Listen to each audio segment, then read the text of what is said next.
It's a minute till midnight. Wow, I didn't realize we were recording that late. Neither did I, Crimson, but I guess we are on this episode of the CSC Critics Podcast. Welcome, everybody, to episode number 193. I'm so glad I remember that. With me today, we have... Hello, everybody. I'm one of your hosts, a Geeky Writer. I'm Crimson Maroon. And I'm Sprinks. And hey, before I get into my spiel, I did not forget this time. I just would like to apologize that my audio is certainly different. You can probably hear that. Yes, it does sound like I'm in the Vatican. No, I am not in the Vatican, even though that would be very cool.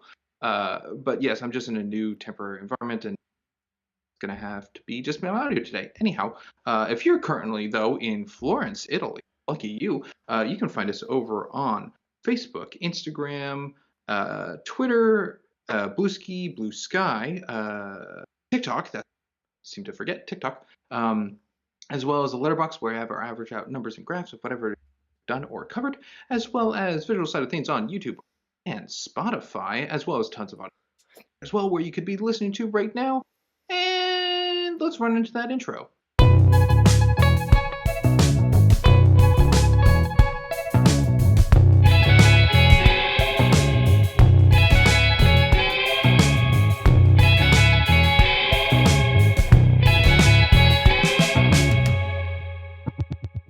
Ouch, running into the intro is harder than I thought, but hey, we're back. With that, we are covering Inferno. I know, the third installment of the Dan Brown Da Vinci Code trilogy thing, and this is also the last episode of this season. Next week starts a whole new season for us. Hopefully you're not too saddened. But let's start with our histories, and let's pass it over to Ryder. Yeah, so as I've mentioned before, read all the books. This is the most recent book that I've read, as it is the most recent book to have come out. I, however, have not seen the movie before, so this is the first time for the podcast, but like with the others, I am familiar with the book. Okay. This is my first time ever seeing this movie for the podcast. I have never seen it before. I don't think I've even really heard of it other than when we did our Tom Hanks season. I think I came across it then, but never saw anything really about it. It came out in 2016, which I feel like is a big year for movies, and I don't remember seeing a poster for it or anything, which is odd because it's a Tom Hanks leading movie. But that's all I pretty much got. Yeah, and a trilogy. It's And a part of a trilogy. franchise. And still no recognition.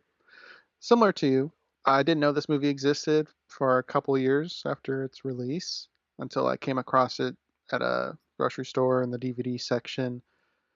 Past that, I watched it at some point, maybe a year or two after that, and then I saw it once for the podcast, probably a 4 to 5 year gap between the first viewing and the second time viewing.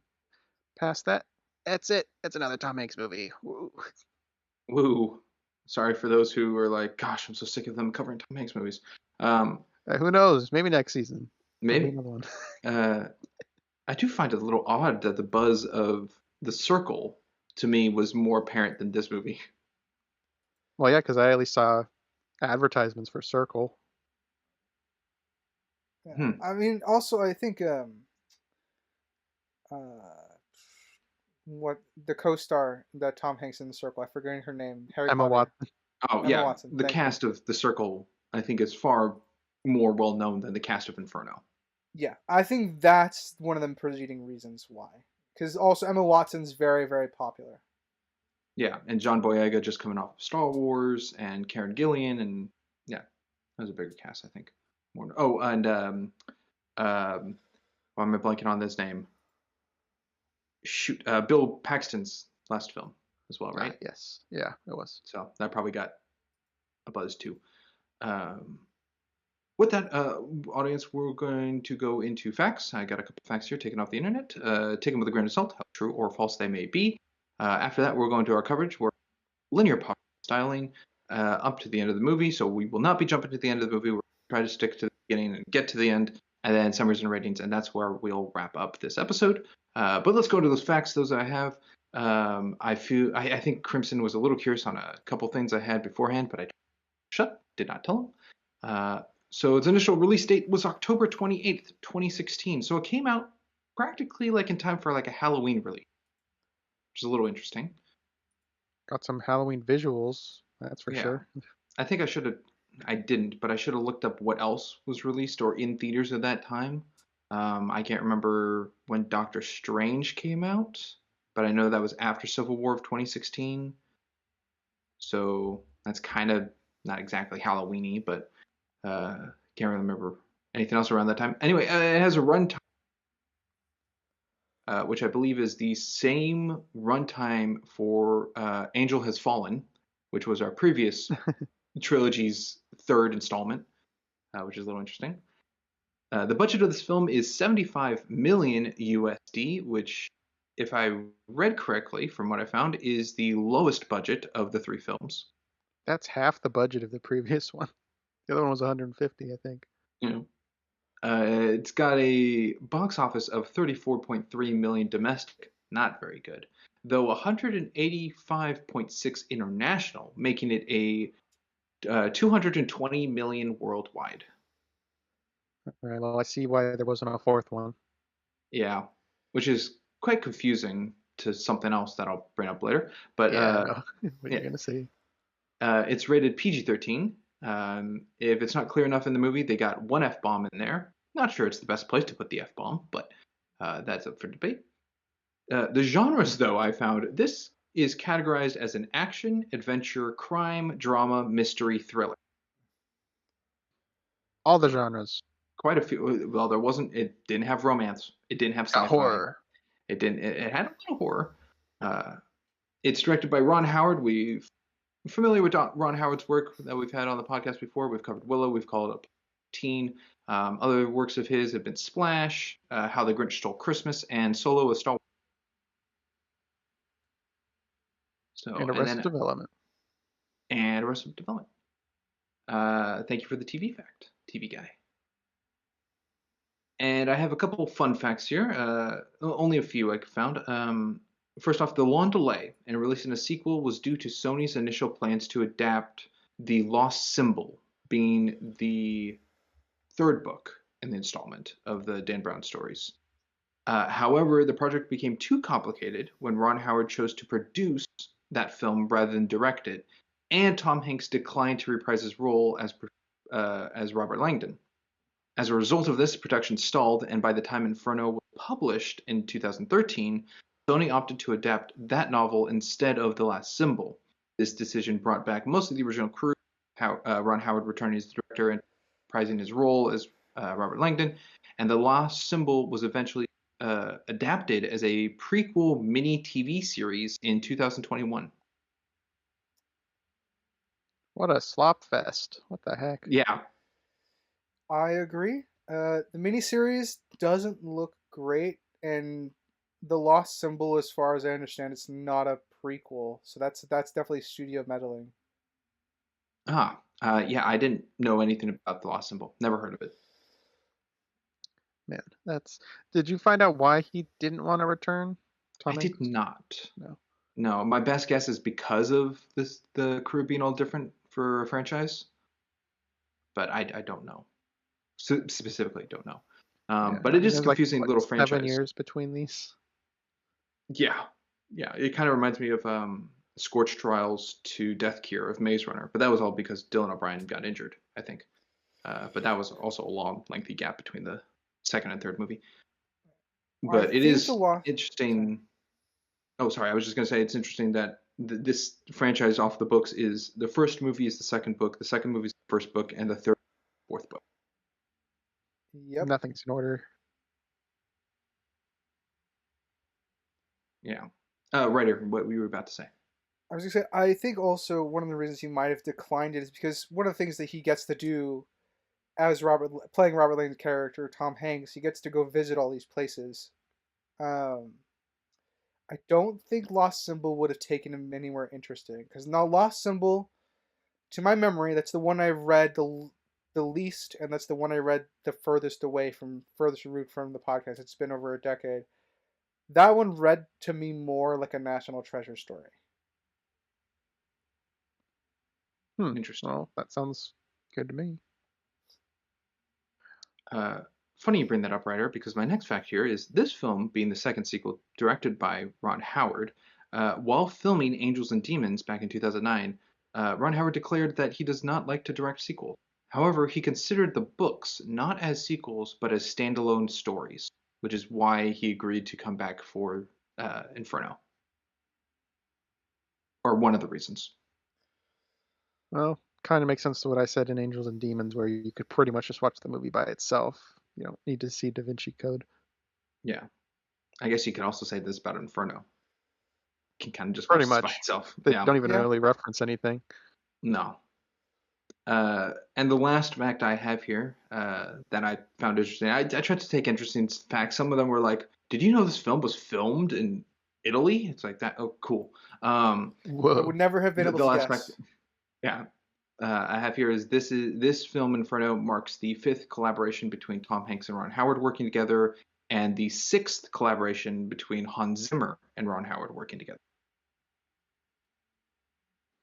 And has there been any collaborations since this? I did not look into that. I don't. Okay. With Tom Hanks, I don't think so. With Hans Zimmer, I don't know. All right. But that is all the facts I have. Do either of you have any additional facts to add? Rogue One's in it. The whole movie? That's crazy. Yeah. Oh, you mean the ship? The ship's in it? Oh, that's even more crazy. It was painted on one of the paintings. Okay. In seriousness, then, Crimson, what do you mean by No, Rogue One's in it? The actress from The Rogue actress. One. Okay. Yes. I don't know her name. Ryder, you know it? Her name's Felicity Jones. Yes. There you go. Felicity Jones. Yes, which was another book fact I found. Wasn't really movie fact, but in the book, there's something like Sienna's name is originally Felicia, and she didn't want to go by that, so she went by Sienna, and then they cast Felicity Jones to play that part. So it's kind of like her going by a different name, so it's kind of like a meta for the book. It is. I did find it funny. Yeah. Okay, Ryder, did any facts out of you, or good to go? I am good to go. Any other facts out of me are going to be book related and relevant to what the movie coverage. So, Gotcha. And just for, I guess, clarity on the previous two, Ryder, are you still continuing with your adaptations? I will be giving Of an book to adaptation screen. score, and once again, it will not be included in averages. So it is purely Okay. because I can give an adaptation score. Gotcha. Just wanted to check on that. Okay, so we're gonna go linear pop beginning of the movie, roughly. Let's start with Crimson. Whoa. All right. So, yet another film in our repertoire where there's an opening narration. I kind of want to go back and just tally how many of our movies have opening narrations. In recent history, all 3 of the Has Fallen trilogy had opening narrations. Narnia didn't. I don't think so. I don't think so. And I don't recall if the previous 2 did, but this one does. Continues Angels it. and Demons does as well. Yeah. That's right, with Doc Ock doing the narration. Alfred Molina. Right. Yeah. For some reason. Anyhow, the narration in this, it delivers important information of kind of the point of the film of overpopulation and humanity being a disease to the planet and all of that. So it is important information. It kind of establishes the antagonist by his presence, not by name or his place in things, but he's in it. The visuals, I don't think are very good. There's just a bunch of flashing of imagery and his presentation. It's scary. It is spooky. I mean, It he's does saying build some big tension. stuff. Yeah. Talk about the percentages of took 100,000 years to reach 1 billion, 100 to get to 2, and 50 to get to 4, blah, blah, blah. Yes. So that brings up a question I have over Okay. that. What Go ahead. deems population to be over? Like over a point. Once a creature is past its like the environment can no longer support the species. Yes. At a healthy rate? Yeah. I would essentially? say the Earth could healthily support about 10 billion people. If everything were distributed in equally and to everybody and everything was rationed properly, that's probably where the healthy limit would be. Most likely, we are probably past the point, I think, of no return. Thanos and Bertrand would get Zobrist along. Yeah, are they have a reason to bring up the dilemma because it is an actual problem that yeah. will have to They're be both faced. eco-terrorists, more or less. Yeah. But yeah, and every species has a population stagnant.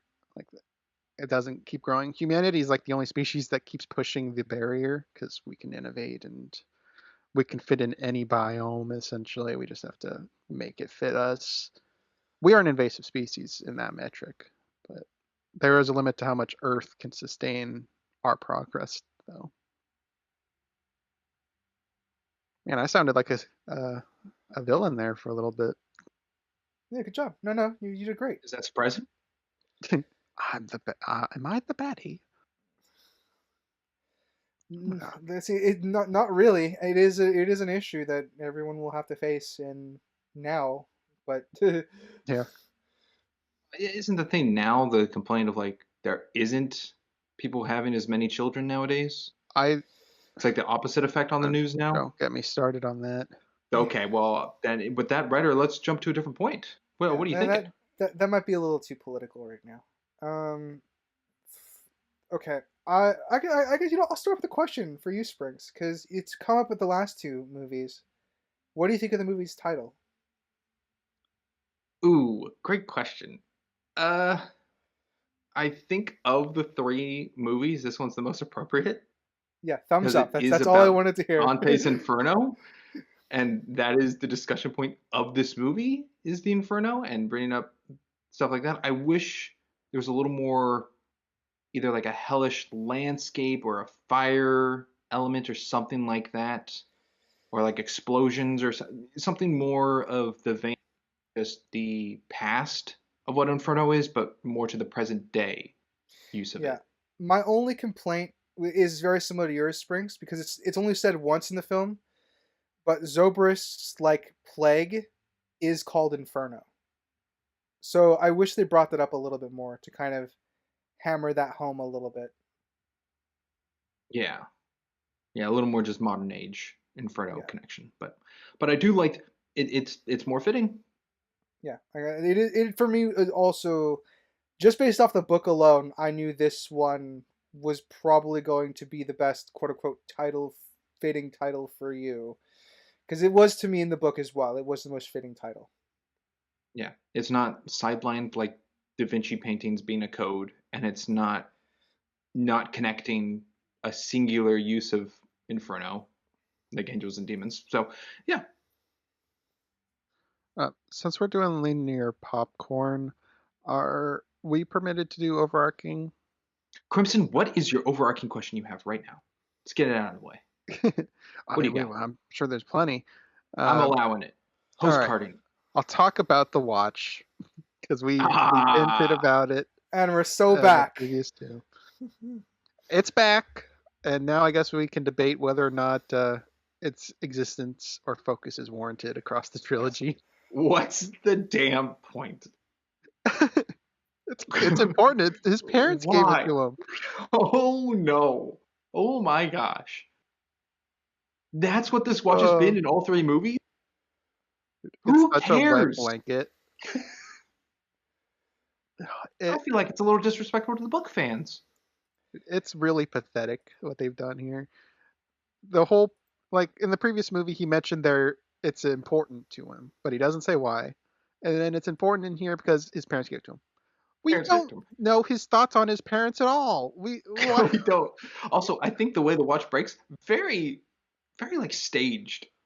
Looks really bad. Kind of is stagey. But yeah, the way they implemented it is horrible. I guess the best aspect of it, other than at least they did kind of finish the loop, because we were complaining if they didn't give any meaning to it. They Oh, what a technically loop. gave meaning But to parents it. gave it to me. Yeah, they acknowledge it at least. It is like the most Is basic thing. Elizabeth acknowledged that it's important to him? It built their relationship a tiny fraction. Yeah, but I That's wish what we Elizabeth get. was in the previous 2 movies. That would be nice. It's like this whole history of a character that we don't know. Pretty much. That's like I said. It's really weird now to treat this as a trilogy because they are treated so separately. It I can't I get I don't even mean to draw this comparison, but it's like the Knives Out trilogy in the sense that we're supposed to treat Benoit Blanc as the same character in each situation, but not each story takes place in the same world. He's the same character. Yeah. I can't wait It's for the kinda- 4th Knives Out where it's a Muppet movie. It'll be better. Oh, it'll be. It's still directed by Rian Johnson. Don't get that confused. Yeah, but you think the Muppet writers would let Ryan fuck their shit up? God, I don't know. I don't know what the Henson Company would do. Right. So yeah, I guess the watches. My vote, lackluster. Very upsetting. Is it now passable though? The fact that they did draw a connection to it, is it now passable even if it's lackluster? Is it passable now? What do you see on a scale of passable? Is it like 100, like a percentage? Like this is like 51% acceptance, or is this like a 0 to 10? Typically like 5, right? Is your average from one or 5.5 is yours? So I guess 1 to 10, yes. If we're including 0, where 0 is nothing, and a 0 to 10, then yes, a 5 then would be the middle. I guess nothing would be applicable in this. Let's do a 0 to 10 scale. 5 being average, which I'll say is passable. I'll say average is passable. So 5. What would you put it? My vote's a 2.5. Not passable. Maybe a 2. No. I'm saying a 1 is passable. Just how strongly. Okay. Yeah, how strongly passability is. Okay. I'm in a similar range based off that scale. I'll probably give it a 3. If 1 is passable and 0 is nothing, I'm also at a 3. Okay. They needed to establish his connection with his parents more, because we don't know anything. Well, it kind of feels like acknowledges them in the other films, like they drive him to look into history or something. Yeah, it feels like the previous 2 movies, like build up or fascination around the watch is irrelevant, like doesn't matter in this movie. Like it's like, oh, the audience for Inferno is a fresh, whole new audience who has not seen the previous 2 movies and the connection. So the watch can be something very small. Like I said, it works from the perspective of Liz because Liz and Robert have a history.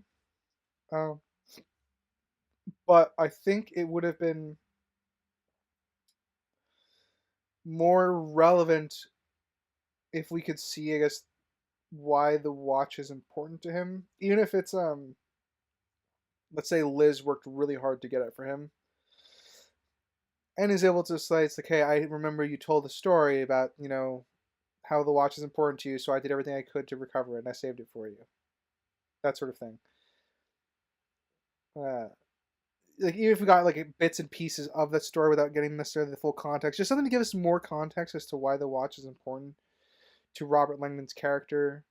Because given a gift from his parents, that's something.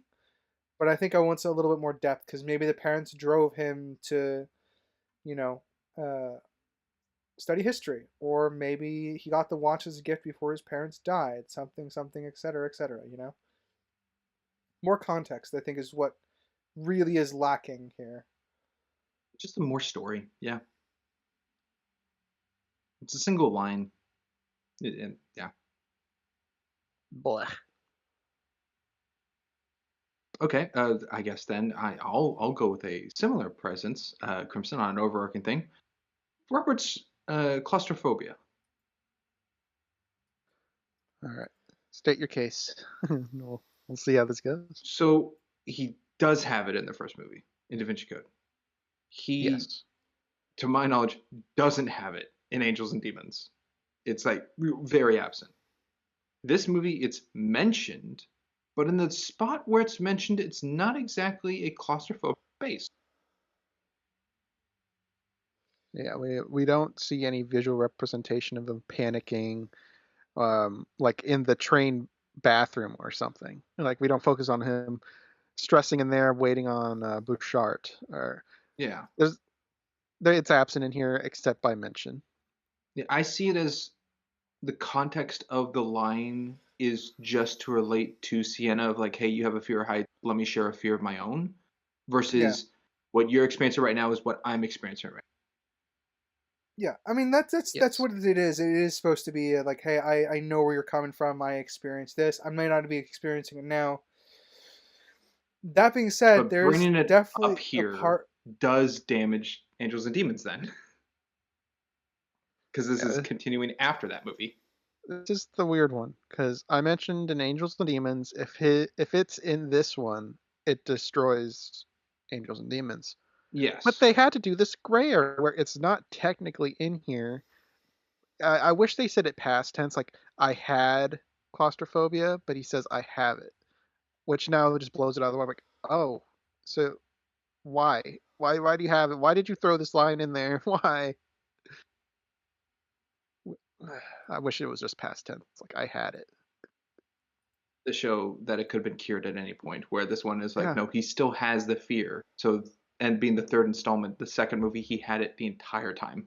he still has it, in the past two movies aren't represented. Yeah, We don't see like him with it at all. yeah, I mean, because it's smart for him to get it, like to have like a reaction to claustrophobia and Angel of Demons is when he's in the crawl space on the like the last bit of the Path of Illumination where he and Victoria like go back behind the statue into the Yeah. Or wall. when he's in the manhole cover in the Yeah, church. Yeah. yes, there's Yeah. definitely Or a when they're in the elevator going down to the Vatican, the catacomb, not the catacomb, Vatican the Archives. Vatican archives. Thank you. Yeah, so yeah, there's multiple times in that film where it should have been depicted, and here there's I think two scenes that come to mind where it should have been depicted as well, just to because again, it doesn't necessarily need to come up, and he needs to remind the audience because it would come up naturally. It's a claustrophobia that he suffers from. It's a trait of the character. Yeah, it's just And without weird it, it that is it's character damaging. yeah, it's weird that it's just not consistent with it across three films. So in isolation, I think it's okay here, but it retroactively damages Angels and Demons more because they at least pay lip service to it here. Yes. And I think of what we've deemed it on the podcast, it's a Twilight effect. Yes. Yep, it damaged the previous film. But in case of some of you who have not seen our Twilight coverage, if you're familiar with New Moon and how Jasper reacts to blood in that movie versus the previous movie of Twilight and how Jasper reacts around blood is the sum of it. Yeah, and it's unfortunate it happened here because it is a good character trait to apply to a character, claustrophobia. I feel like you don't really see that too often in media, but you really True. don't see it here either. Well, no, and that's what makes it a little weak too. Like, cool, you brought it up; it's still a part of the character, but there's nothing implemented in this movie of him with that fear or trying to get past it. It would It's be a simple line. the perfect moment for me, right, is when he's like in the crawl space trying to get up to Sienna before she closes the gate on him. So not only is he dealing with betrayal, but he could be dealing with claustrophobia. So you can have multiple things happening to the character once in that scene. But they don't really play around with it, which kind of sucks. Because I think that to me would have been the scene to play around with it the most. That would have helped for him to feel like the walls were closing in, Yeah, and another character but they trait that didn't. Sorry. that they don't really pay attention to is his like photographic memory. It's Oh, that's heavily absent. it's visualized and mentioned in the first movie throughout. The second one, it's kind of mentioned. It's not visualized like the first one. This one, it's gone. I mean, you can Well, say he has memory issues now yeah, with the I think that's drug, the excuse of it. but it's never mentioned. Yeah. No. That's one thing I'll say the books do go over is that the books go over his memory issues. One of the things he talks about in the books with Sienna is that he because he always relied on his memory, and not having that really bothers him for the first half of the book because he can't remember obviously the last 2 days. So it really nags at him that he can't, it does his memory isn't working, and his eidetic memory comes into or photographic memory or eidetic memory comes into usefulness a lot when it comes to the first puzzle, which is the Botticelli painting of Dante's Hell, because he recognizes the differences. Like he says, he knows something's off, he just can't remember it, and then that it's because of his memory that's still partially working that he can remember it. But again, that could just be him having a good memory, not necessarily a special memory like we've seen in the previous film. With how it's depicted here, anyway. Yeah. Yeah. I think the way to yeah, sorry, just a thought. I think the quick No, fix for continue. this, right? The quick fix for the memory thing, right, is when he's looking at the special version of Dante's painting, because it's obviously Zobrist's interpretation of it, where he's flipped, like he's switched the levels of hell and stuff like that. He should be able to, like, it would be interesting to see his memory like show what the old painting looked like overlaid on the current version of the painting he's looking at, so we could see his, like, if they were to like give us a demonstration visually for the audience on what his memory looks like to him. I think that's how I would choose to do it. That would work. I mean, the closest we have is like the horror imagery. Is that's a kind of his mind constructing pieces of his memory. Yeah. So that's I guess the closest for that. And on that scene, it bugs me that Sienna doesn't know it. She's the Dante expert, and she didn't notice that the layers were different. That's a little further ahead. No, yeah, I didn't like, I guess that Robert's like, oh, there's an R. Huh, that's weird. One thing is off, or you're kind of blind. The whole thing has problems or differences. Yeah, especially the large in English script at the bottom area. True. That reminded me of Angels and Demons with the page. It's like, how do you have this thing and not know that there's English on it? At least that one was kind of harder to see. You had to put it in the light a little bit. I suppose, but I feel like anything in a very constructed museum, like even like the oxygen level thing, like everything, feel like top to bottom would have been thoroughly investigated in their stuff. So Well, I mean, it had to have been no. investigated by Ian McGregor's character Patrick, because he's the one that constructed the whole Illuminati farce. So he probably did notice that. But that's Angels and Demon talk. That's true. That's true. I guess this is early on that I'll bring up. Not sure if either of you two caught it, but I've never been to Florence, Italy. I'll say that. So I don't know the difference between America and Italy, but I saw it as something was severely off when the hospital doors had locks. Well, good job. You figured it out. I didn't notice. I caught something was off. I went, those wouldn't have locks on them, unless it's like something in Italy that I don't know. But I'm like, that is a breach essentially to patient and doctor on emergency situations. They would not have locks, especially on the inside. Yeah. So, well, good on you. You must have liked the payoff then. Well, I just knew something was off. I just didn't know what it was. But yeah, that's a cool visual thing that I'm glad they did for the movie, because that's a stylistic choice that I don't believe comes up in the book. So for a visual side of things being added in for an audience going to see a movie, that is a really, really good thing to add to hint at the audience that something's not quite right for the more eagle-eyed viewers. Yes.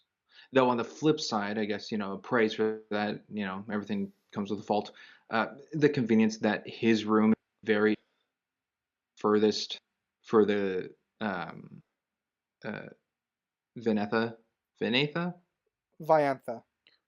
Viantha to take to get to him. Yeah. I mean, as like I said, they all set this up. So Viantha is shooting Yeah, they blanks in that orchestrated scene. that way, but So still, it is the yeah, longest and furthest away. I don't know if that's convenience, but I see what you're getting at. I think they have plenty of reasons to want to orchestrate it this specific way, but it also is the most visually appealing one. So I get why you're leaning on it. It is. It gives like the guard like they have time to take in the awe and the fear that someone's shooting at them, coming down the hallway, Terminator style, like being very scary, seeing how close they're getting, versus if the room was more closer to that like blind corner and it was like a jump scare like turn and then a scuffle occurred kind of thing. But again, just the difference in the film, like the depiction of what was set forth stuff. I'm not sure if either of you two are familiar with the works of it, but I've only seen the first of the Jason Bourne films. But I believe in Da Vinci Code, I brought up how Da Vinci Code like national treasure, but instead of American history, it's replaced with religion. This movie felt like Jason Bourne with religion, with the whole amnesia mind Yeah, stuff. that's an apt comparison. We'll merge the two. Yeah. That is a series I should watch again. I think I've seen the original Jason Bourne's. I didn't see Legacy with Jeremy Renner. Jeremy Renner. I haven't seen that one. I kind of want to see it because one of my favorite writers works on the franchise, and I want to see what they contributed and what because I know, like, my favorite writer on the franchise, I know that there was a lot of bad blood by the end of their tenure on the project. So I'm kind of curious to see how that affected the writing, if at all. But that's for the future, I would say. Yeah, that would be when we ever cover that. But I will jump to, I guess, a CGI thing or a visual effect thing. I think the nightmare of the people walking by with their necks twisted, the necks look pretty darn cool. I think that's a cool look. I don't think, though, the faces on the back of the head, I think those look eh. They look like I Voldemort agree. from Prince of I the think first they one, do. Sorcerer's I Stone. guess so. Yeah. They look very like cut out. Pasted on. Yeah, I couldn't tell if it was a thing where being the back of the head and the skull shape would be different, that the faces are supposed to be more flat looking, if that's what they were going with. But the neck depiction made it seem like the whole head was changing, not just the skin. Yeah, I don't know what really causes that look, but I do agree that it just looks pasted on. Yeah, I'm not as familiar with Dante's Inferno as I want to be. I'm actually because of reading the book and also because of our coverage, I've actually slated to read the Divine Comedy, which is Inferno, Purgatorio, and I forgot. I always forget the last one, but I'm curious to see if that's design is intentional because of one of Dante's Rings of Hell. Could be. I suppose also with the history thing, I have played maybe 15 minutes of Dante's Inferno, just in case. Yeah. All My history familiarity matters. with Florence comes from Assassin's Creed, so Oh yes. You know and what? I've Venice. also played that. Before we get too far ahead, I think my one of my first points I wanted to bring up, objectively speaking, I think this film might have the strongest hook for of the trilogy. because while you say it is cheesy the way it's edited, it does build tension. It still, however, does its job, and we cut from that to seeing the guy giving the lecture on the run, which we can draw some conclusions that he's being hunted for some reason while he's giving the narration. And I do think him, committing suicide ultimately is a testament to, I guess, his commitment to the cause, as it were. Yes, and us seeing that at the beginning. We don't Yes, get like a us. story of like, oh, he was pushed, he was murdered, a falsified story, and then seeing it later. We're shown off the bat this character's decision. Yeah, this character is committed to whatever he's made, and also laying the hints for why the film is called Inferno, and saying, Inferno's at the end. He's laying a path out for someone special to him, which we find out to be Sienna.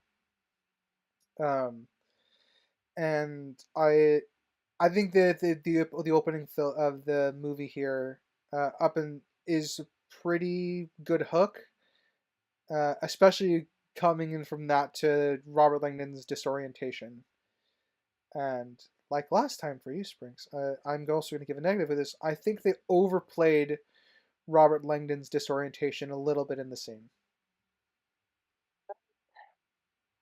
Maybe It's he's it was he, it's not just the memory thing, it's also the injury. And I think yeah the pain and the severity of all that's going on around him, I think that really helps into his act, like Tom Hanks's acting on the character versus yeah just waking up not knowing. yeah. So I think the disorientation is for me is mostly on the editing side. I had no issues with the acting or anything, but it was mostly just like the constant eerie like flashes, that sort of thing. I think that Yes. the quick zoom ins and stuff like that. I think that might have been a little bit overdone for the scene, but it's all there to illustrate a point. So I don't know if I have an objective issue with it. It's just a personal one. Okay. I would agree though with you that I believe of the three movies, the strongest hook. I think it really draws audience in of like, what is going on? What is this mystery? Why would this guy do such a thing of jumping? Also, I think the fall and the tumble he has looks pretty good. It didn't look fake or too CGI. The reason Pretty I'm good bringing up the handheld. special effects and CGI is because of the snake that comes up later. Uh, That is yeah, I probably think the the fall looked pretty worst looking one. I think the snake. good. Oh, it's horrendous. The snake was so bad. I At guess least I think so. my thoughts on the hooks. I think I'm still Da Vinci Code with the confrontation at the Louvre, but there is probably a hint of nostalgia tied to that. And Yeah. that's a valid Angels and point. I mean, Demons have to I last like that because there's one. not It's much just of a hook. Not much of a hook in no, Angels and Demons. no, it's Yeah. just the I will book then. say book wise, I agree. Da Vinci Code is probably the best. I would say movie wise, I think Inferno is the best for hook for me. Yeah, Da Vinci Code is just slower to me. It gives you a lot more time to digest what's happening on screen. Inferno is very quick, very fast. Gives more Yeah, mystery and curiosity. they play up the thriller and mystery a little bit more for Inferno. I have an overarching question. Oh boy, What overarching answer. I are might your have an guys' overarching answer. understanding of what the virus is? I guess Spranks, you can answer first. I Great question. It kind of came across as that it sounded like Thanos. Like as soon as it gets spread from its carrier, it's going to wipe out half the current population. At least it was thought to be. I don't know really then what mutagens in someone would deem it working and not working, or like what the test is in the field of knowing what depicts that halfway mark. It's just going to kill a lot of people, deemed as like one of the sixth main extinction point now. So I just knew it was a biochemical or a bioweapon. So Writer. I mean, that's where I'm at too. It's a fucking huge deviation from the book. Um, it is a bioweapon in the film. I would say it's it's not. It's to prevent the sixth extinction events because Zobrist views humanity as like what we're doing to the planet. We'll do everything to ourselves. Dante's hell. Everyone will be fighting over for scraps of food, water, etc., etc., to overpopulation. His cure for that is this, and it is a bioweapon. So I took it as it is supposed to wipe out a large portion of the population. Okay. And then for me, it is mentioned half the population, and then Elizabeth talks about it would spread to 95% of the population within 6 days. And then Sienna mentions that it would solve the solution forever, at which case all that combined to me makes it seem like there is no answer to what this thing does. Because, like you said, Sprinks, I don't know how it would determine half the population if it's spread to all the population. I don't know if 95% is a fatality rate or just a spread rate. And then I don't know how it would be a permanent solution. Well, Because the Crimson, population would just grow back in 50 years if it's 4 billion deaths. So I yes. think they needed to establish more of what this virus does. Crimson, I If have a nothing reference for else, you to help better understand. I think upon the carrier getting to that 95%, starting a symptom to cause death, they weren't um, adequating the understanding of how long it would take to hit the rules to slow down the cure process. And it's like that Plague Inc. game, right? That's You'd exactly the reference I was just telling you. yeah, That's what I it's was you getting. just Yeah, focus on the it's spread, and then you activate the kill yeah, button, and then everybody just dies. it's yeah, but the funny cure you goes all too meant fast. I, it's funny you mentioned all that. I played Plague Inc. right after the movie for fun. oh wow, you named your virus Inferno. I did for fun. Wow. I name my virus Goofy Things or after whatever reference I'm currently watching. So, But yeah, Sprinks, you're kind of leaning it would kill everybody, but I, they would find a cure by the time half the population dies. Is I'm that kind what you're of leaning? leaning that way because nothing was expressed who would survive it or what in someone would stop them from just being a carrier but not dying from it, which does make it sound like it is the next extinction to save everyone, being that it could kill everyone if that's what the 95% is like aiming towards, and the 5% is just like the cure solving it. So, but it's very open-ended kind of thing. It wasn't set in stone, so that's where I'm at with it. Okay. And do you view that as any sort of bad for the film's part? Oh 'Cause yes, personally, absolutely. I do. Okay. Absolutely. This is the big bad of the movie. I have this Yeah. as an issue. It didn't get to the point where it's actually starting to spread and like get to the point where it's like okay, the extinction can hit, at the end of the movie they save it. So, I think I have this as an issue. If it did start to spread faster kind of thing, I think I would bump it to a flaw because then it's like the thing they're posing as their big threat is actually in motion now, and the audience still, or at least I am still confused fully what it means.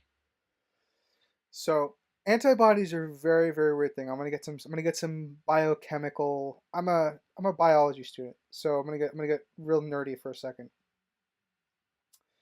The thing about how antigens and antibodies and other immunities spread, they can spread somewhat like viruses can in a strange way that like I remember reading this that this is just an over exaggeration, but like if you kiss somebody right on the lips, you exchanging fluids, you're exchanging DNA in that way, and that's how you can also replicate um, antigens and well as lots of other germs and stuff like that.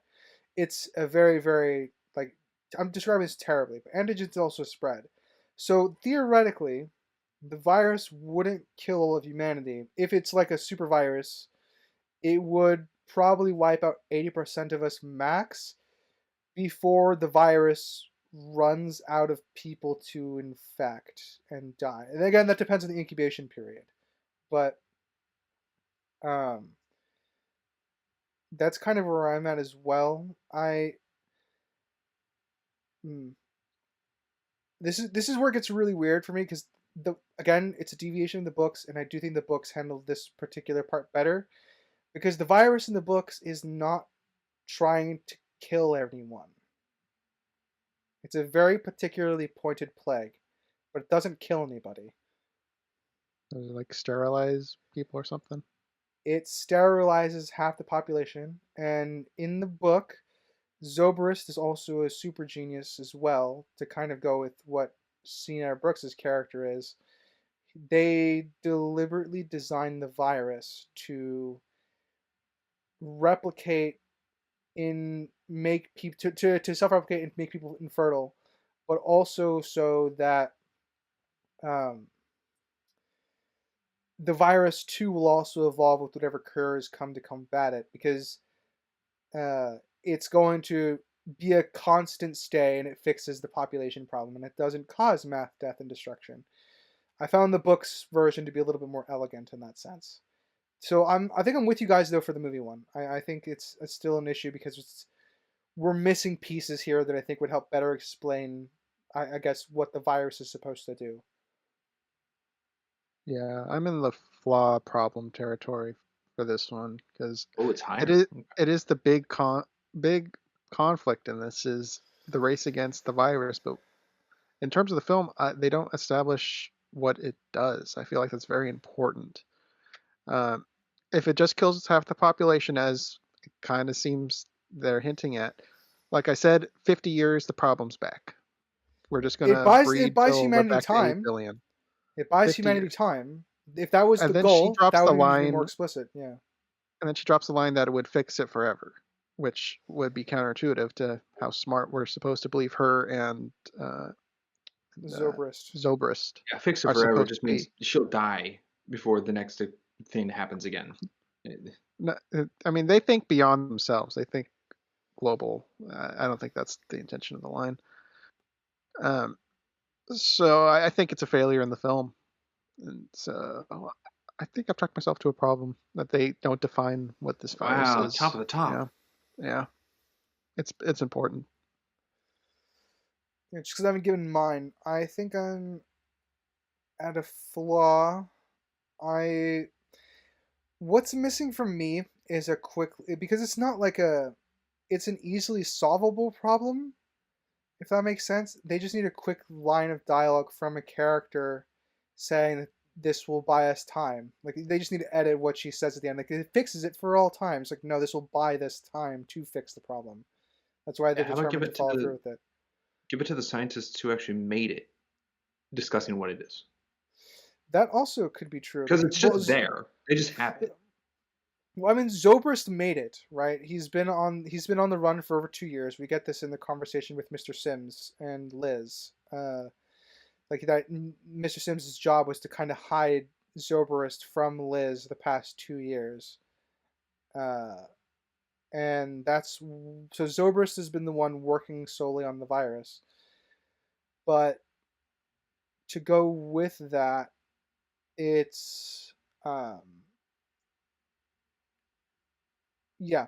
So I don't know if Zobrist worked on it solo in the film. I think Sienna helped him. But a couple lines of dialogue of them explaining what the virus does is not that hard to do, especially once we get flashbacks for them. Yeah. Well, it's on all our damage letters. That's way to go, movie. Good job. It won't be the only thing hitting the damage ladder. No, probably not. Let's jump to Crimson. Jump to Crimson. All right. Let's see. We kind of talked about him waking up in the hospital already. I did write down, why is she killing the doctor guy? That gets answered. I'm glad they answered that.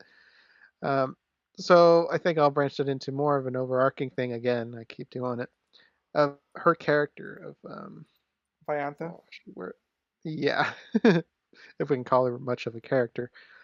I felt like she was a waste of just screen time, quite frankly. I don't know if it was the actress not delivering the charisma of a hardened killer. Oh, she had one scene giving off her character on the phone. That was it. Yeah. So I don't know if it's actress portrayal or just how the character is just portrayed in the film as a whole through the writing, but this character is lacking. When she died, I'm like, that's it. That was her role in this movie. Also, how did she get up there? But that'll be later. Um, that I was it. I agree it's lacking. I don't think it's useless though.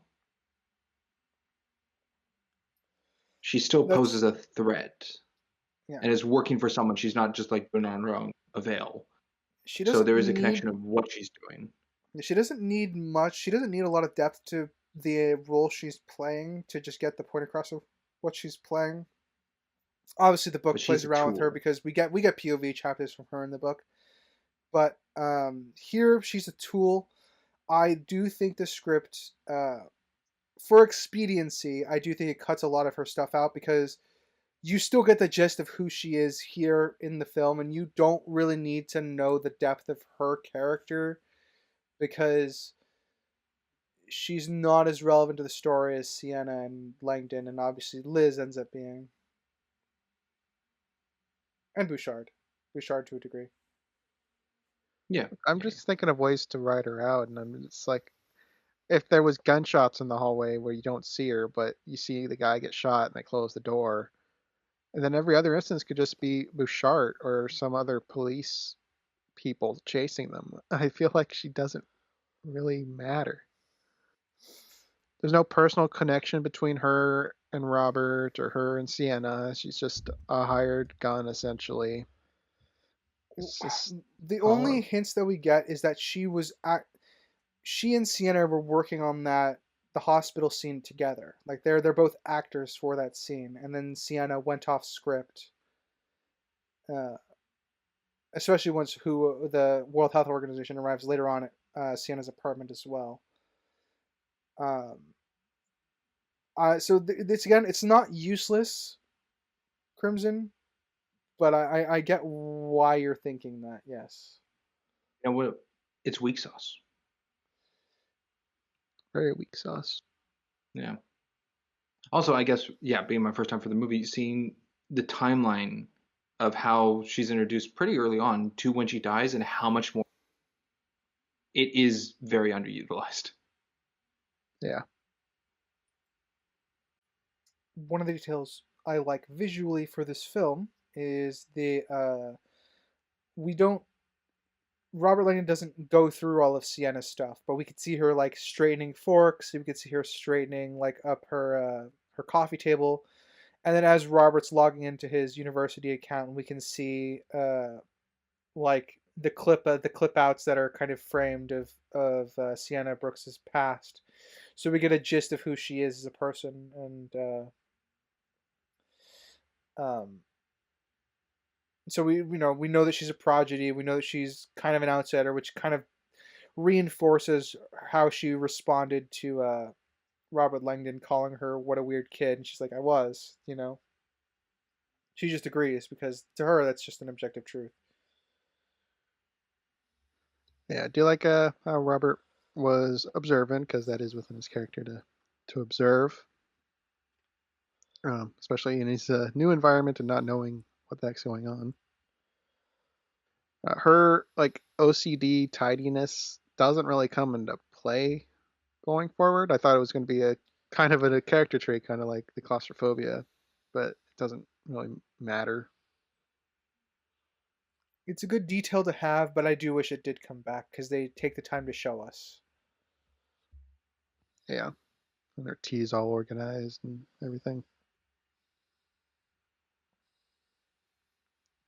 I don't know if you've got anything to tack on with that, Springs. Not necessarily no, I don't. Wasn't really something I thought of. Yeah, I will say they handled this a little bit better because in the book, Robert actually rifles through her things, which I found to be out of character for him in the book. So him like glancing at, even if he glanced at all that stuff at some point while he's working there, like recovering with coffee or he's looking at the painting. At any point, he could have glanced at the stuff and picked it up, which I think is a little bit better. Yeah, just something to stabilize him. Uh oh, Crimson. hosted. It is nice that Sienna is the one that contacted the consulate in air quotes because we know she's in on it. So she called her associates. Because if Robert tried to call the consulate, then it would be a problem because he'd actually be contacting the consulate. That's very true. Nice little detail. It is a good detail. Another detail that I liked with this environment is this does go on like Tom Hanks' acting, which is he can't remember the word for coffee, and I think that's a very, very good acting portrayal of what the book character was feeling at this time. Because obviously the film doesn't do a good job portraying his memory stuff, but if we're carrying over that he does have photographic or eidetic memory, that he would also like that would bother him. So it was good acting on Tom Hanks's part.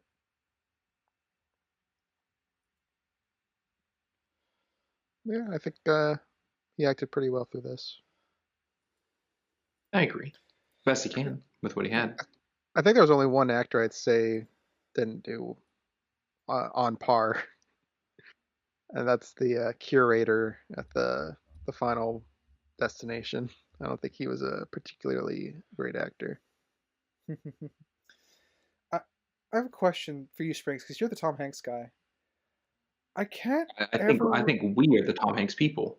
Yeah, well, I mean, I would count all of those movies, yes, but I couldn't remember one, so I'm gonna ask you: has there ever been a role where Tom Hanks got to play really scared or terrified? Um, And the reason I ask is because when he's like, kind of. I suppose Castaway. You have it there. You could say Toy Story. He's a fear. He's not going to be.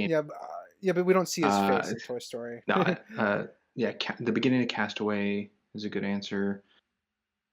I don't know how scared he was in Mazers and Monsters, but that was a very early stage. Because I have to admit, when I saw him, what's the movie with the robot and the dog? Oh, the one that came out recently. Yeah, Fairly like the Apple TV movie. Faraday. Yeah. Fair something. Yeah, he's quite worried, I think, in that movie. Okay. Yeah, the reason I ask is I don't think I ever saw I outside of Castaway, I don't think I ever saw him like play scared. And then I saw him like doing that here during his Inferno Nightmares. It's very brief, but like I could see the good acting. I could see the fear in his eyes, and I was like, I don't think I've ever. I had to run it through my head. I couldn't remember seeing him that way in other roles. Springs, you were going to bring up something earlier? I certainly was. Let's see, where was I in my notes? Yes, a compliment to the cinematography, actually. When Robert gets to Sienna's place, or I guess Sienna and Z-word, where did I write that down? Zobrist, their place, which is why he has the clothes, which that one I didn't catch. Why she just has clothes for him. But I do like the camera work that when he jostles up off of the couch, the camera is as shaky and as paranoid as he is trying to get his bearings until Sienna kind of calms him down and then it becomes a state. I do think that was good. Mm-hmm. Yeah, I agree with that. I also didn't pick up the clothing thing. I also don't think they're the same height or body type. That whatever works. It's a way to get around it. Gets Robert his jacket. It does. His black, not suede jacket. Or twine, or I don't remember what you described it as writer in the book.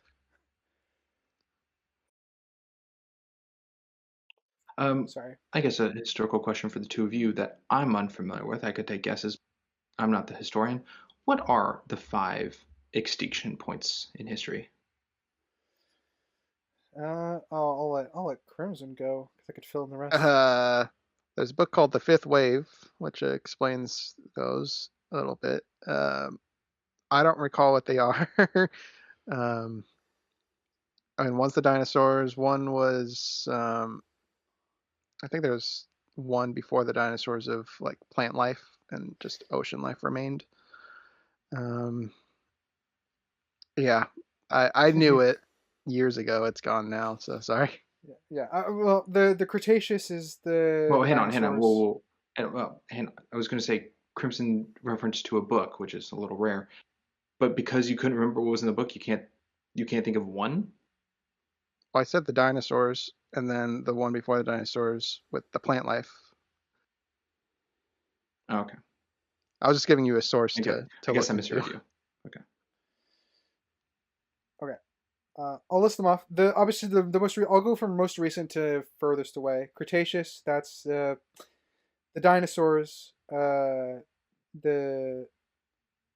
Jurassic, which is volcanic activity with the breakup of Pangea. That killed 80% of all species, which has allowed the dinosaurs to be prominent. The Permian to Triassic period, which is just called the Great Dying.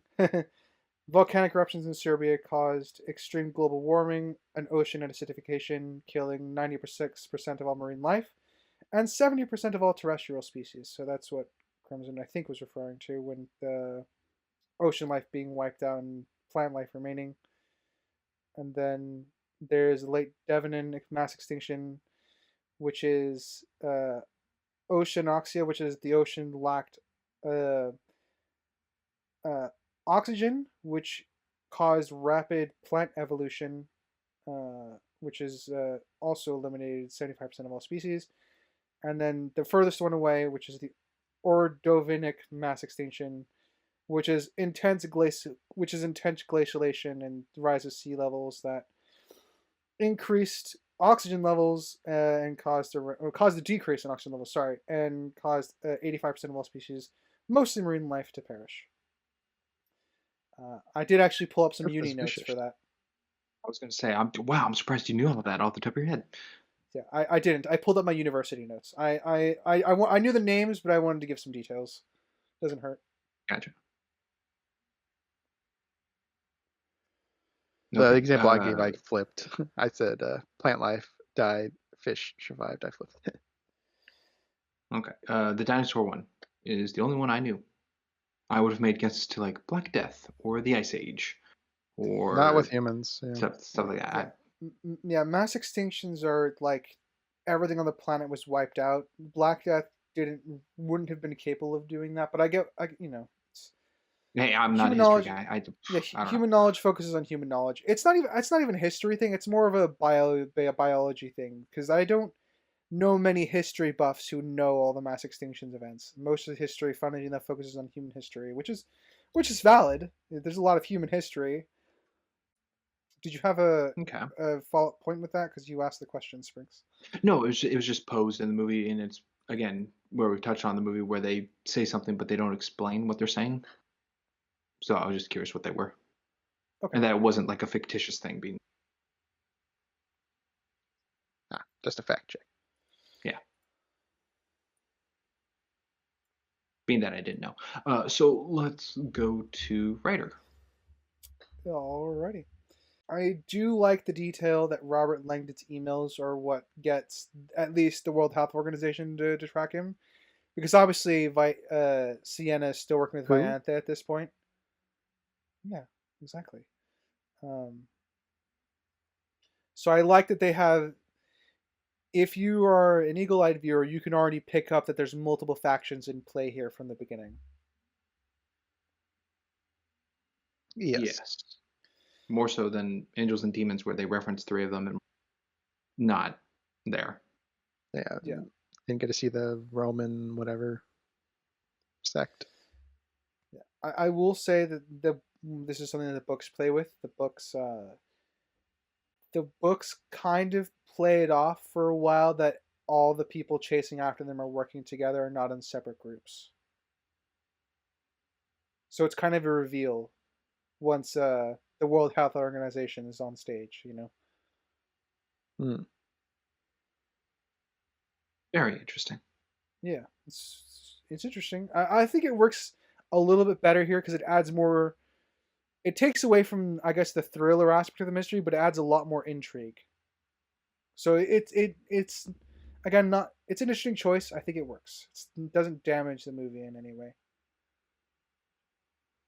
I have a question. Maybe I'm just forgetting it or missed it.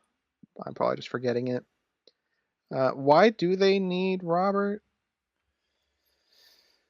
Oh, why they went to Cambridge to get him? No, It's supposed to be that Oxford. I understand who helped getting like Elizabeth enlisting his help. I understand that. I don't know why Sim's organization wants him because They the want him most I dead. could get, well, that was a change of plans when Sienna changed. He was supposed to be helpful. I thought it was just for the bio scan to get access to the Faraday um, switch or whatever it was called. um, but they could have done that when he was knocked out. They could have just used his fingerprint to open the capsule and grab it because Sienna is supposed to be the one that figures it out, being the Dante expert. That was the whole plan with Zobrist leaving those clues for her to solve. So I don't fully understand why he's part of their plan outside of just getting his fingerprint. There's a throwaway line that outside of trying to get Robert's help to solve the puzzle, that they just wanted to make sure they essentially wanted to recruit him to help them find the the bomb or the plague because they knew something was up with their client. So they wanted Robert to kind of help make sure that the consortium would stay out of the public eye.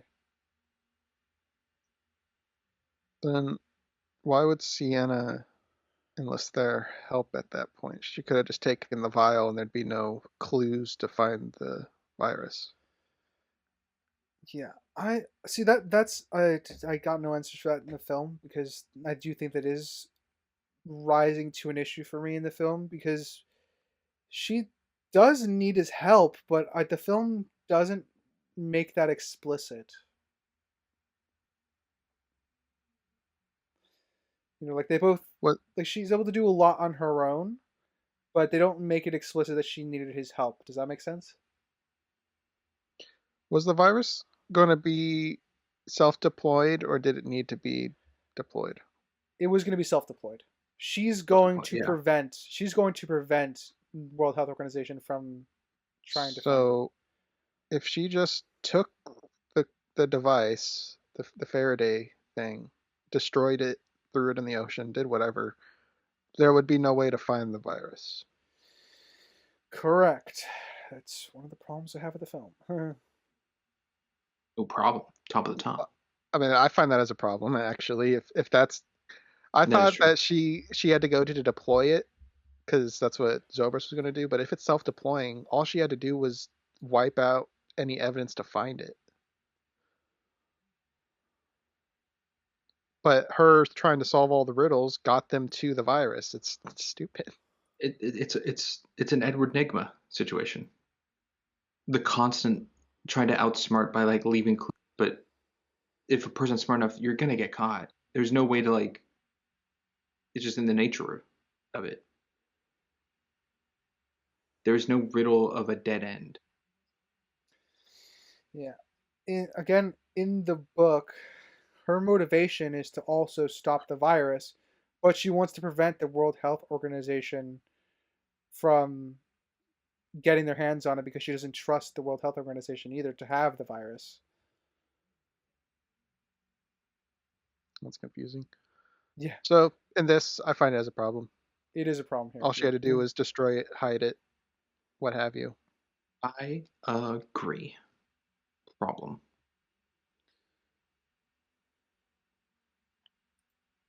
I'll go to not sure if either of you caught it at 57 seconds in the film when Sienna is pulling up the video of Zamboni.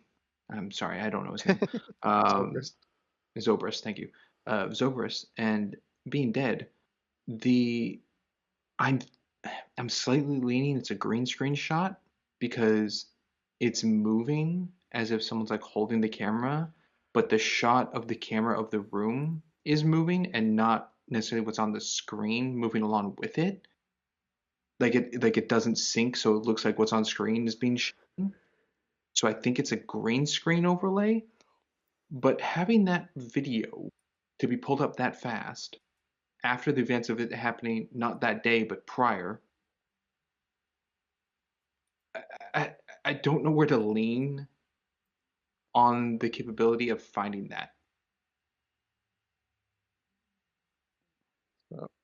I'm a little confused on the complaint. It's got a couple things to it. One, I think it's a green screen. I don't know why they didn't just have that video on the screen itself because of the movement of the screen moving to the camera moving.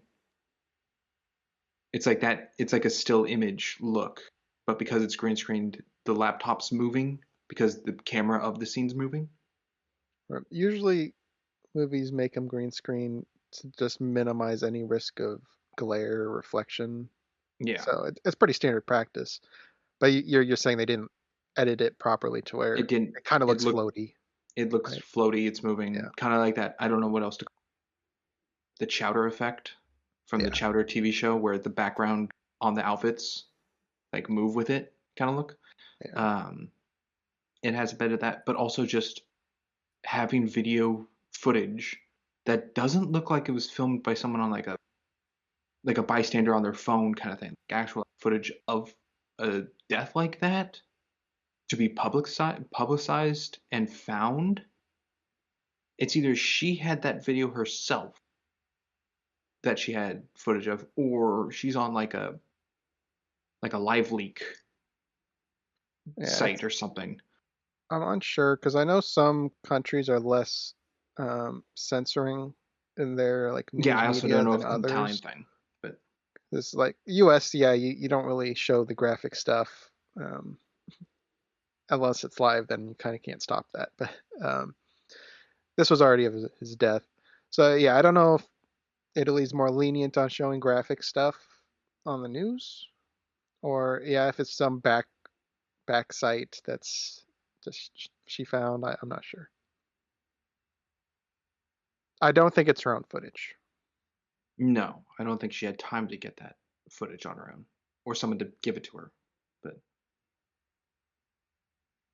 So I guess that's where I into kind of that, with it. It's like two little nitpicks to make it a nick for me. Yeah, I'd say the green screen is a nitpick, failure in the effects department for not properly editing that. The footage, gray area, I'm not knowledgeable on foreign news outlets, censorship levels. I agree with everything you guys just said. So,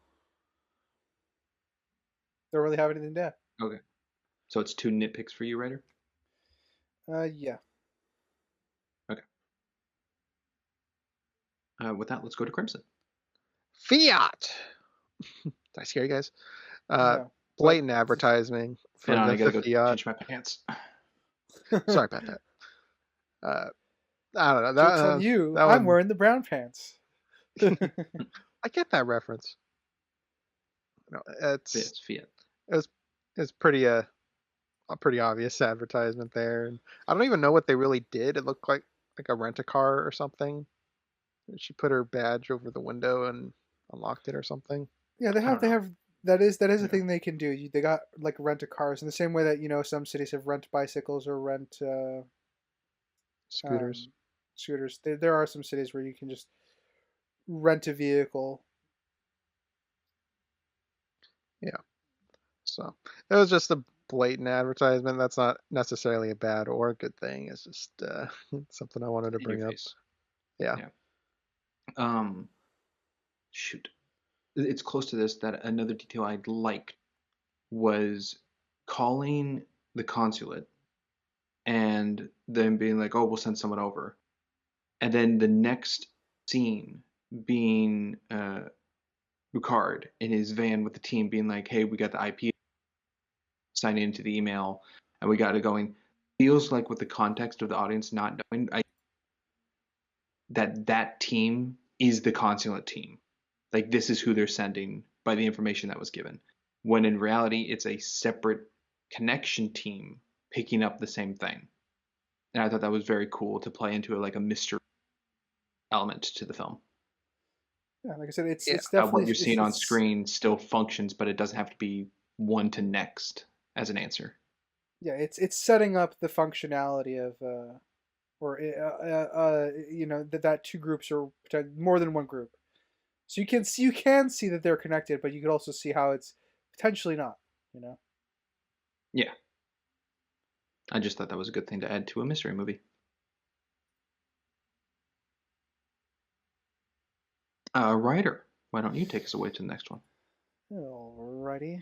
While they're still huddling on the computer, um, I like that Sienna's reactions. If you were to rewatch the scene, you can tell that she's kind of suppressing her emotions because Felicity Jones actually does a really good job acting uh, as Sienna Brooks's character, reacting to having to watch her lover, the footage of her lover being dead and stuff like that. So there is some good subtle acting on Felicity Jones's part to get across what are the depth of her character that I think will show up even more so on a rewatch,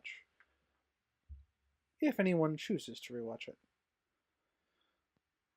And that brings up a Sprinks question. Oh, shoot. I was just going to say I agree with the acting portrayal. I think it's good. Yeah, it's good acting. But yes, a question. Did you have any suspicions of her? No. No. Well, they did No, a that good was job. a big twist. It was very good. I didn't pick up anything of the twist. Yeah, and I think we're good. It I was guess also, the revelation at first I'm was like, pretty good then. yes, I think there was enough context given to explain everything for her, which is why I think it was really good versus just like a twist villain kind of thing. Like I'm just a bad guy now. Like there was actually the explanation as to why and the connection I think worked. Yeah, and there's also a lot of subtle things in the film too, where she's quote unquote playing devil's advocate to things Tom Hanks or Robert Langdon says about Zobrist, which is nice detail. Yeah, that's true. I will say the portrayal in here is much more personal than it is in the books, so I very much prefer this version of that this aspect of the story. Yes.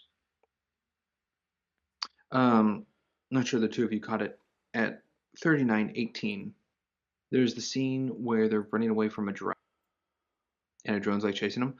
I think it's pretty much a real drone, like the entirety time, and looks fairly fine, except that 39:18 where it's CGI drone. Where it kind of chases them at person height through the. Yeah, where it comes down and swoops towards the camera. Yeah, I Because think that looks worse than the snake that you brought up earlier. I think the snake biting the neck and standing still looked okay. I think it coming out of the jacket at the speed it was doing looked really bad.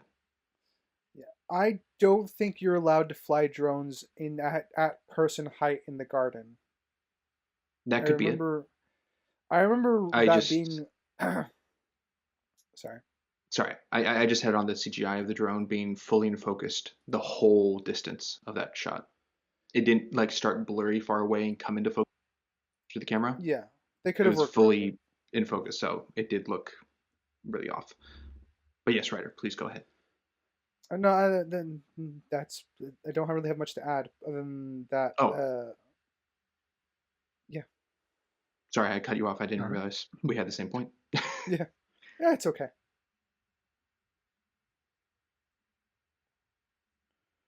I guess I'll just go to another one real quick. I really like the idea being the whole memory thing on Robert not knowing and Sienna not giving herself away kind of thing.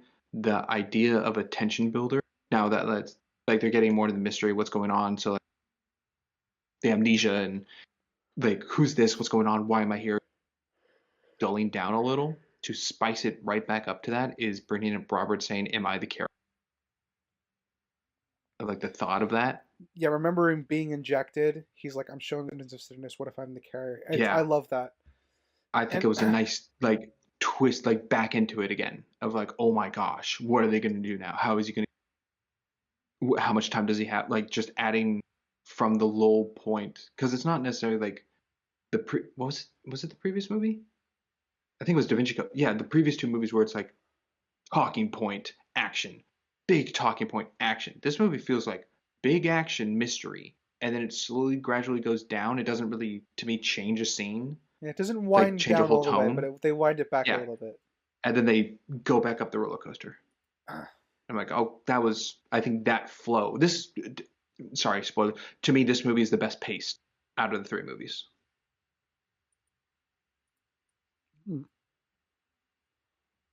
Okay. Yeah. I didn't really think of it, I guess, in the roller coaster way, but I can see it. And one of the things I like about this scene, because it helps hide the twist of Sienna that's going to come later on. But the scene you're talking about, Springs, it's Sienna that kind of grounds him. Is like, we can still save people because right now everybody that we've already come into contact with might be dead if you're infected. Just blatant with the truth, but calms him right back down. We need to focus so that we can prevent others from, dying. Yes, which Plus, is she And already great I in knows he's not character. infected. That's true. That's great in character world for them to be calm, so Robert isn't panicking the whole time, but also to the audience to still be worried as this new possibility. Yes, in retrospect, you're right, Crimson. And Sienna would know that he's not infected. That's just a byproduct of the chemicals they had to inject in him. Mhm. And additionally, it also comes back later on when Robert kind of helps calm her down because she ended up killing somebody, and that affected her, which is a nice little thing that I liked when she knocks down Viantha and Viantha ends up falling to her death. Yeah, that was a good addition. It's a good character dynamic. Mr. Sims' introduction of this organization that's in play here was a decent one. It felt kind of cartoony villain vibes, and I don't think he fully escapes the cartoony character vibes, but it kind of fits in here. Um, and I like that the agent or right hand man or whatever who's sticking to protocol calls him out on watching the video early and everything. I don't know why they didn't do that earlier, but So yeah, I was gonna say that he doesn't really escape cartoony vibes. I think that scene is probably my first uh was the first nick in terms of adaptation for me, my adaptation scale. Um, because Mr. Sims just goes by a title in the book. He doesn't get a name. Um, but he's very, very doesn't he very much wants nothing to do with watching the video. His job is just to, you know, follow through on the client's wishes because that's what his organization does. It's a long arc for himself in the book, eventually like having to break with principle to watch the video, and then that kind of leads into him working with the World Health Organization later. Obviously, we're skipping all that for just pacing. I think it works because they justify it in the way that the provost would have eventually justified it, if that makes sense. So, though Mr. Sims is again, I think is a completely different character from his book counterpart. He's not quite uh, what Richter was in the Da Vinci Code, which is just another completely new character added in. But he is because he is embodying the spirit of a character from the book. and Springs, you got any thoughts on Sims? Sims was very interesting to me. His first introduction scene I thought was very not confusing, just kind of nothing ish. I don't know how else to explain it. He had reason. I think he had more reason than Vantha, but he didn't really have much to him. He felt a little flat to me. Yeah, I can see that. I do I find don't. him better than Viantha. Yeah, same. I just don't know how else to really express him.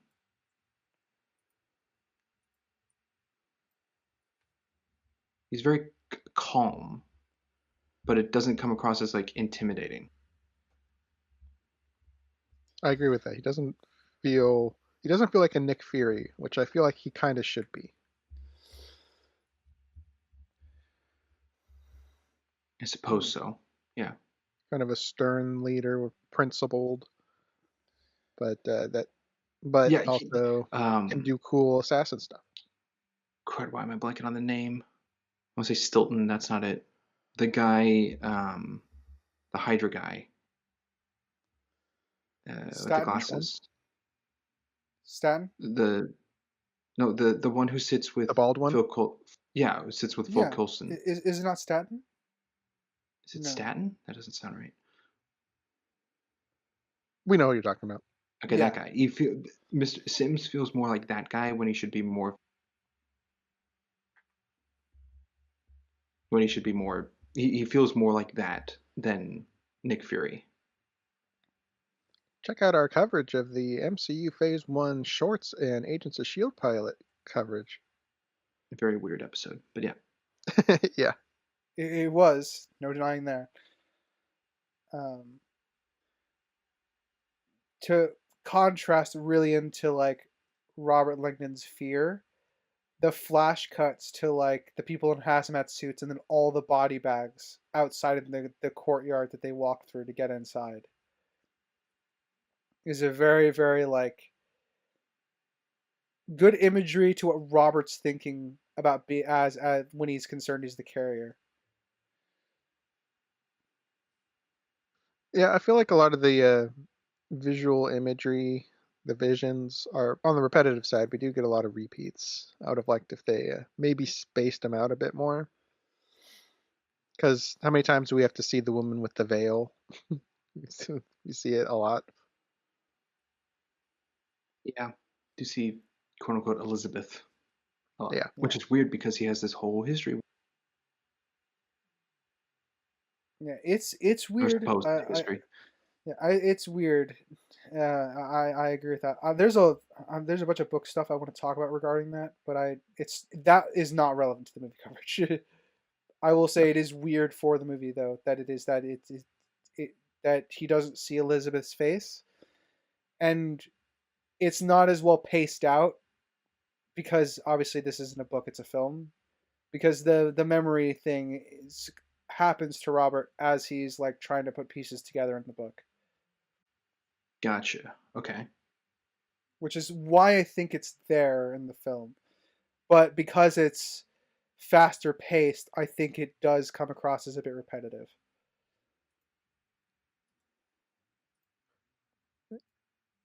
Sprinks, I got another question aimed for you. Oh boy, another one. So many for me. Look at me. Yeah. I mean, part of it's first time watch, but something you didn't care for in Angels and Demons was you thought the clues or locations were just the same thing. It's an angel pointing to the next location. How do you feel about the varied clues and stuff in this one? I think they're better. I think Da Vinci Code had the best clues of a connection to the Holy Grail and whatnot. This one was better, but it was a little more convoluted, I suppose. It's certainly smarter than just the point that direction and find an element in Angels and Demons, but I feel like it didn't really use Robert's history of symbology that he knows about, like symbol usage. That's true. There wasn't really any symbol reading in this. It's kind of just his Dante knowledge or location knowledge. Yeah, so his expertise was a little different. Yeah. Because for me, his expertise was glossed over because it's a whole revelation for him to realize the Botticelli painting was different. So, like, he goes into the symbology of why the original hells were laid out in a specific way and to how he should interpret the reason that they're flipped now. Or, like, he goes into why, like, because Zobrist changes the levels of the painting.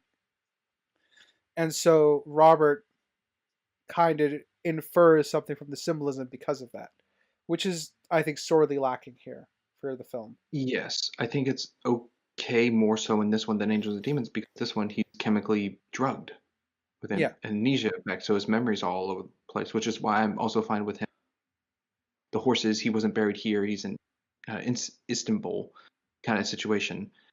I think that's more fine here because he's still getting his head back. Angels and Demons, he's totally fine. So him making a mistake is like, yeah, a human mistake, but then it falls onto like the making of the movie. That's just to buy time so the kill can happen. This movie, it's like, okay, they are on a clock, but it's a little more believable in my sense. And this one just doesn't give an opportunity for symbols. The only thing pretty they really much. have is that bone thing with the 3-mouth demon or something. Yeah, resembling the plague.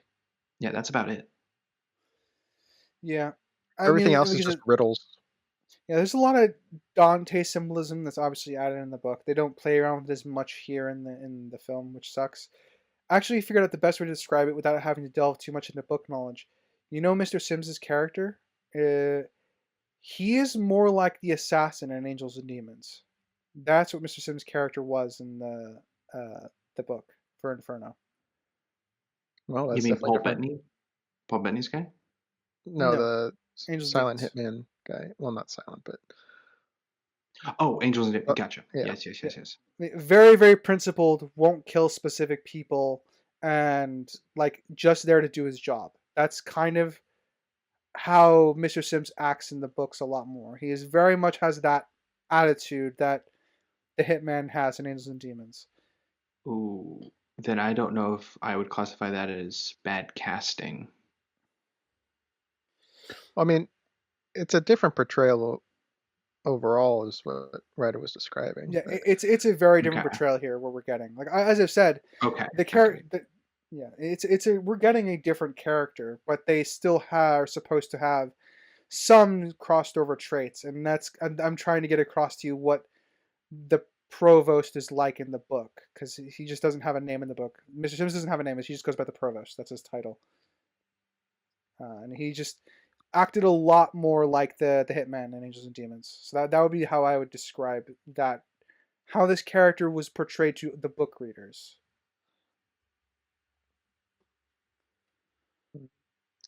see something.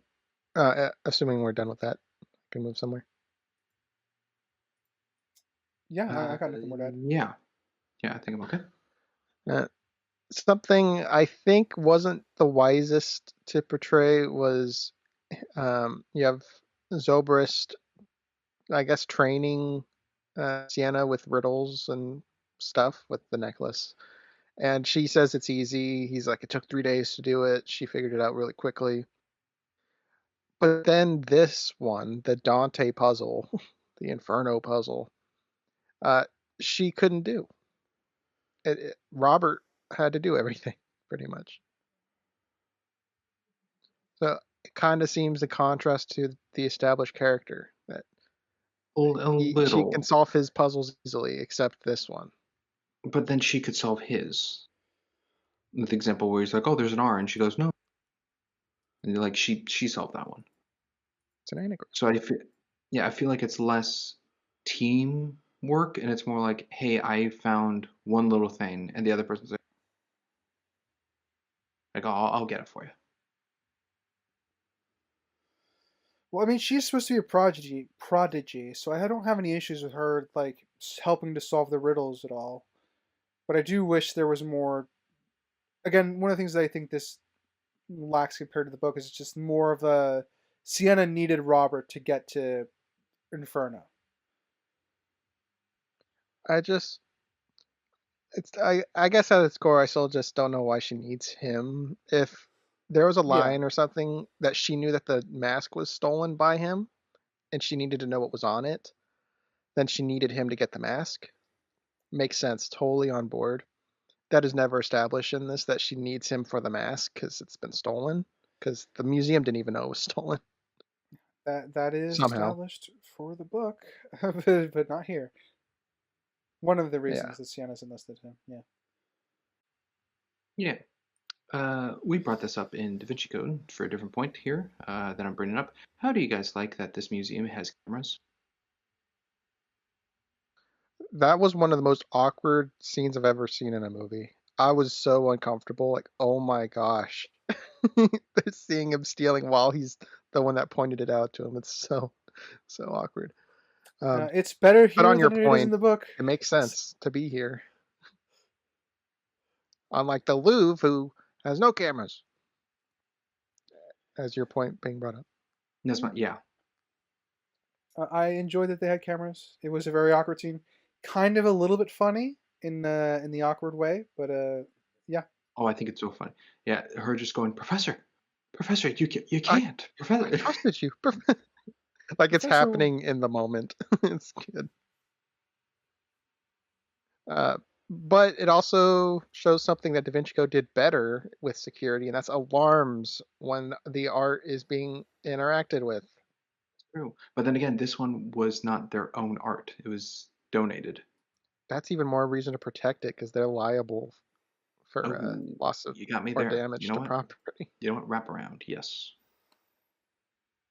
So there should absolutely be an alarm once the glass case has been tampered with or removed. Let's go into a Nick. Yeah. So I'm leaning issue because it is plot relevant that they didn't get caught stealing that. yeah. So fun fact about the book: Ignazio is the curator of this museum. That's why they were able to steal it. Well, that changes things. I know. I don't know why they changed that for this. Or chose not to shine light on it. I don't think that's mentioned. Yeah, it isn't at all. Like, is Ignacio a character in this movie? Not really. No, he died off screen. Does he have a speaking line? I don't believe He opens his so. mouth. For I know he Snake. says stuff to Robert in the camera, but we don't hear that stuff, so. Weird. Did we find out what happened to him? He's dead. But that's the. He's I mean, hiding. that makes sense, but I we don't think we don't find see out. how he's dead. It's kind of a man. It's one of the things they skip past, but it's a revelation because he calls Ignazio on the phone, while while Marta's talking about like why they stole the death mask for Dante, and he gets Ignazio's secretary who's in tears because Ignazio's dead, and Robert gets essentially a voicemail from Ignazio. So Poor we've Ignazio did not get an ending to his story. did not hear, no. To his story. He had a story. He helped Robert. That's Robert's story. He's a person. Now I have to think he got eaten by a snake. You know what?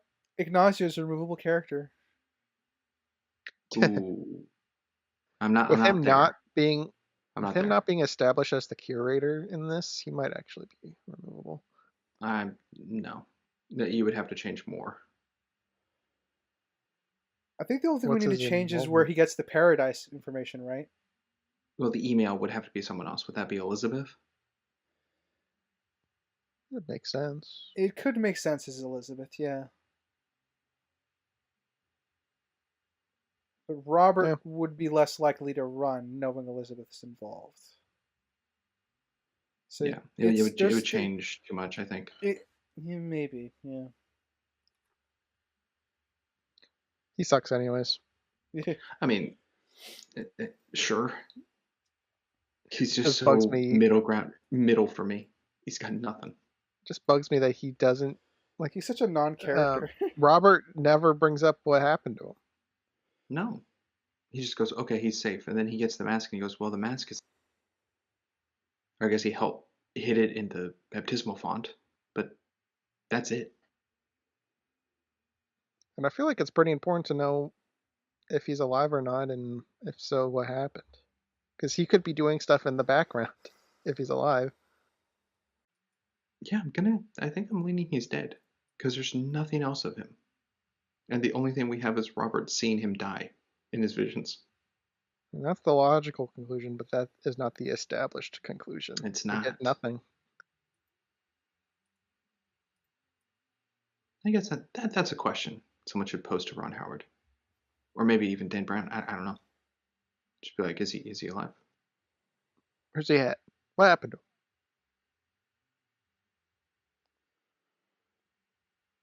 I find it a nitpick of the convenience that Vantha was at the proper spot, you stand to hear Sienna fall from above, to realize there's something going on above her. Not only Yep. that, but also connecting it to that being them. Could have been anything. Could have been a rat. Something that Venice is well known for as well as rodents. It could, but it does show that there's something above that space. Also, they had to take a secret room passage to get up there. How did she know about it? Which is what I wrote down. How did she get up there? Well, she Yeah, came on the opposite end, so she got there a different means. I have that down there as convenience for sure. In contrast, I like the reveal that Bouchard multiple times in the film was like, "Do you have any secret entrances or old passageways?" Because he knows that Robert knows about them. Because he was working with Robert before the whole amnesia thing as part of as a detachment from the World Health Organization. But yeah, yes, but that also brings up the weird question: why does he lie on how they met? I think it's a gamble. Well, Because yeah, he doesn't want he's got Elizabeth in amnesia. on it. Yeah. I think it's a gamble because he knows he has amnesia at that point, and he's obviously has himself motivated to steal the virus.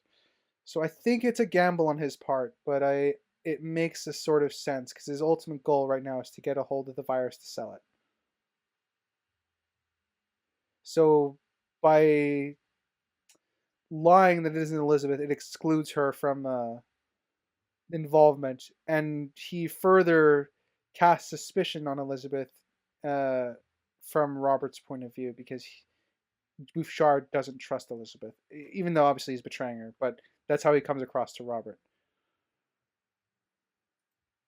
But it is a gamble because if he brought it up and then Robert's like, "Oh, you just made me remember it was Elizabeth. Why the heck did you just lie to me right now?" Yeah, it's a gamble. So I'm okay with it, but I might have taken issue with it if it was like if the ruse ran any longer. And it creates a convenience of why did Robert remember this memory right now? Like what caused him he got triggered to remember this particular memory for some reason. So it's not the best, but I do think it's functional. I don't know how there's no like maintenance path up on the in the ceiling instead of having to balance on beams because you have That's to right. Yeah. maintain it. There's even a ladder in there that they don't really focus on. No. Also, I guess the wood flooring is the backing of the paintings that are on the ceiling. When she breaks through it, we see the wood particles, the wood coverage. The painting, if it's canvas, tapestry, or whatever it is, doesn't really have material. It's just like an open hole. Like that part, like the painting part vanished. I mean, it very well could have been painted on the ceiling. On the wood? Yeah, I mean that is because what, they did do that. Yeah, yeah. they I would think it's I set think up it's supposed structures and lay down and paint on ceilings. I think it's supposed to be painted canvas in this case, but I'm willing to give the film the benefit of doubt here. Okay, I it don't does, know I guess. specifically these, so I don't know if Yeah. that's accurate. Okay, it does come across that it was painted wood. Hmm. The way it's portrayed. Whether in reality these particular paintings in history are, I do not know. They're not. But I'm willing to give credence to the movie here because the film sets up that they could be painted of wood, and I think that's okay. Otherwise, I think you're right, Springs. They would have to show that the canvas teared, not that it broke. Yeah. And that could have been a good transitional piece if they want to do like the teared canvas movement to like a flag somewhere else or like a scene change or something. This movie didn't really have transitions. Actually, not Not it didn't really. really. It just didn't have them. Very basic transitions. Also, weak ceiling. Must have been pretty thin, rotted Yeah. wood. Yeah. Also, plot armor for Robert. That she can't hit anything. Yeah. Assassin lost all of her skills. Yeah, She's his one of my arms are best. sticking out the side, and she can't shoot his arm. He's not fully concealed. Yeah, Sim should have said she It's was one of our recruits. So I think she's one of our best. yeah. Man. So, I guess it's not really relevant, but it's another book thing for Viantha. Just Wah, a wah. different book to screen. Yeah, it's yeah, pretty much. It's another adaptation. It's another adaptation, Nick, more or less. It does bug me how unobservant she was with getting her legs swept out from under her. She has to have peripheral vision. She had to have seen movement right there. He was walking up to her.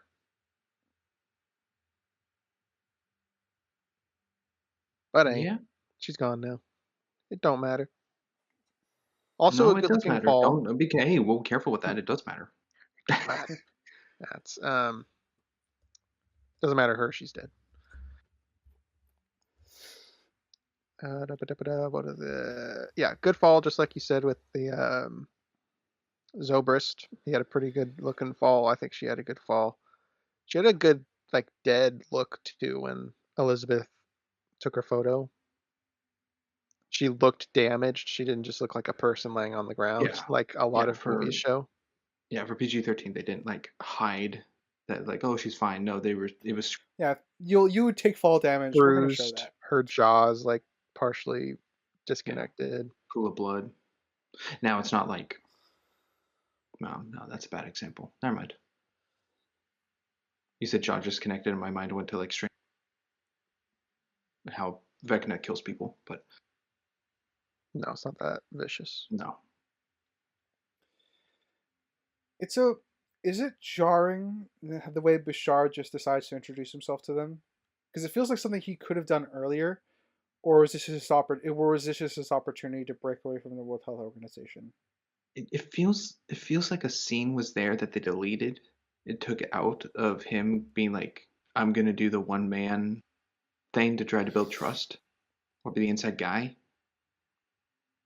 Well, he breaks the radios and stuff before he goes in because Liz is still calling him. Yeah, he throws it in a trash. Yeah. So this is obviously I think we're supposed to interpret this as him like going rogue from the World Health Organization, but he's still gonna pose as them because he wants the virus to sell. Yes. I think to answer your question, this is probably his best opportunity. All the other stuff, Robert got away, or there's other people he's working with in his vicinity. In this, he sent his people the opposite direction of where he saw them going, which also he couldn't. There's no way he would have seen them up there. It would have been pitch black up there.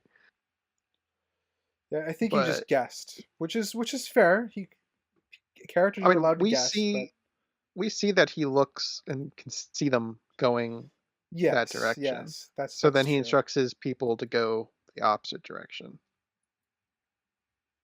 So I think this was just his best opportunity to divert to get them. All right, Yeah, yeah, it's acceptable to me. It's just wanted to just a question I had, I suppose. it's okay. I have a question I can propose as well. Do you guys think the F bomb, its placement in the movie, is the best place it could have been? I'm gonna need a reminder. I don't know where that It is. was Sims and his lackey, the guy in the suit, talking. I guess their second scene in his office. I didn't write down the line, but he just says something, fucking something. Um, He's like aggravated, but and it didn't leave an impact on me, so I guess it's probably not the best use of it. But from what you're describing, if he was irritated, it makes sense to be used there. okay. I mean, it's one of those things again where it's like the watch. Like I'm at like a 2.5. Like sure, it's passable, but for a PG-13 movie, being the use of one F bomb, and this movie did take that opportunity to use, I feel like they could have put it in a better place. Possibly. Yeah, I think they could have put it in a better place. I understand it's not out of character for Sims to use it here, but I still think it could be used in a better spot since that is we are talking strictly the art of movie making. You have only one F bomb in a PG-13 movie. Yeah, it's not an R movie where it's like, sure, it's here, it's fine here. They could use. This is PG-13. They're only get the one. Like I could see when Bouchard gets his head hit with the extinguisher, he could be like, "Oh, you effer," something. Oh, when he gets sprayed. Yeah, I mean, I think Yeah. that would be an appropriate place as well. Which, I'm glad you bring that up, Crimson. Do you think the fire extinguisher would have been enough to knock him? I mean, it's possible to get knocked out by that. Yeah. It is. It's a heavy item, yeah. I thought that Sienna spraying him is what startled him back to consciousness and kept him awake. No, he was moving before she sprayed him, so I don't think she woke him up. He was just down. He was not out. Okay. I will. I don't know how he found them again though. When they were up with the horses, He knew where they kinda were going to go, lucky. I believe. So I think they talk about it at the train where they're going at some point. So Bouchard knows where they're going at least, but I don't have much more than that. He sees them out there, and then he sees them running in the background through the doors. It's Yeah, pretty lucky what this man sees. no. I know. I'm saying that he knows where they're going in the sense of like they have a conversation about it. Not necessarily that he Into sees the them horse's running to the location. place. Yeah. But it is lucky that he just spots the two of them amongst a giant crowd of people, even though they are in an elevated position. I will say, I am super as a book reader. The first major disappointment I have is with Zobrist's video in the like his announcement to the consortium that he's posting out to people that they're watching. What's wrong with it? The theatrics are all gone, and one of the reasons that Roberts has visions of a plague doctor is because Zobrist in the original video is, at least in the book, he's dressed up as the plague doctor, giving his speech about how he's going to change the world, because he adds a bunch of things. Again, this goes into the symbolism thing. He added a bunch of things to the Botticelli's artwork in his version of it. It's like he replaces the devil with a plague doctor to kind of show different symbolism for Botticelli's artwork and stuff like that. And that's a long list of things that Robert picks up on. So it's a book thing for me. It still works functionally for the movie because we know Zobrist by face here, but in the book he's got a lot more theatrical with his video. I prefer what we got here. I think him in a plague doctor mask could completely cut the sincerity or whatever the situation, and make it kind of too goofy to me. Yeah. It's because one of the things in the book that the book does more. He's a Dante he's Dante fanatic and he's also an egotist. So he plays with the theatrics for kind of his own fun. I'm in a slight gray area. I think I would prefer Ryder with the Plague Doctor mask if the Plague Doctor mask was, if it was in more previous scenes like shown about, Yeah, or like in the background, so we know the audience can see that he has it, and it's not just the audience's depiction of the visuals that Robert has been seeing and it's not out of the blue, because then I would goofy if it just appears. Yeah, a lot of the plague doctor symbolism has been removed. So you have with his like visions of hell and Inferno that he gets earlier in the films. The reason he's seeing plague doctors in that is because of the altered version of the artwork that he already saw, kind of hinting at that his fragmented memory is fragmenting. Additionally, one thing that you'll notice about the streets of Venice is there's a lot of market and shoppers. They actually sell Plague Doctor masks there, like toy ones and like replica ones.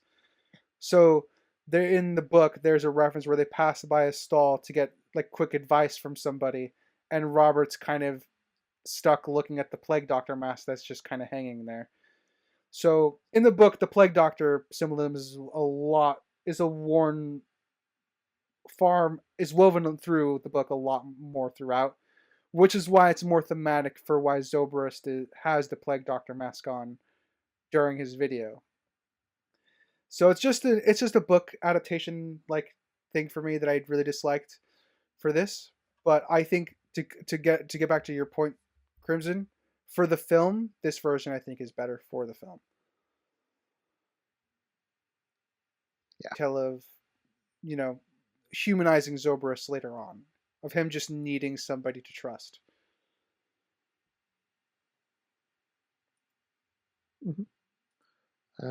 I guess going backwards a bit, Elizabeth talks to Bouchard and talks about how Robert could have a head injury, which is to why he's acting a little erratically.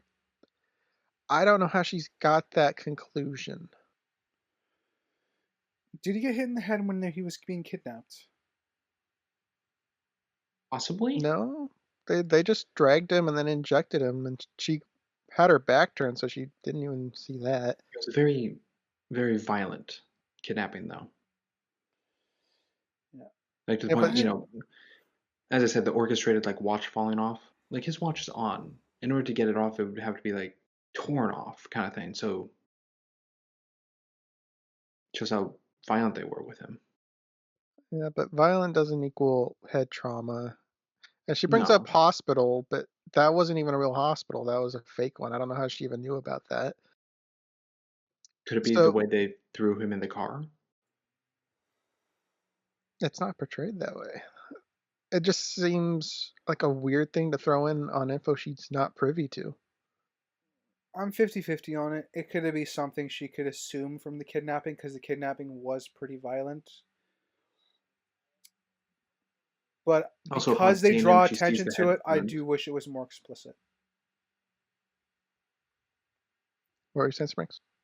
I was saying, like, upon Elizabeth seeing him, the head wound could be present. Like, not necessarily like knowing that it's a one-to-one connection to the kidnapping, but from the last instance of seeing him to now, could be a result of it. Trying to think if she saw him before this scene. She didn't see him at Sienna's. Was this before or after the drone? Is it just this ID that they're looking for when they're closing up the museum? Like, just a copy of that. So that's not a recent photo of him. Mm-mm. Yeah, I probably had a nick because there's some gray, but I don't think it's a well put line. They could have made it a bit stronger. Yeah. Like I can infer why she thinks that, but it would be if she saw him take a blow to the head during the kidnapping. I think that would retroactively make this line a little bit better.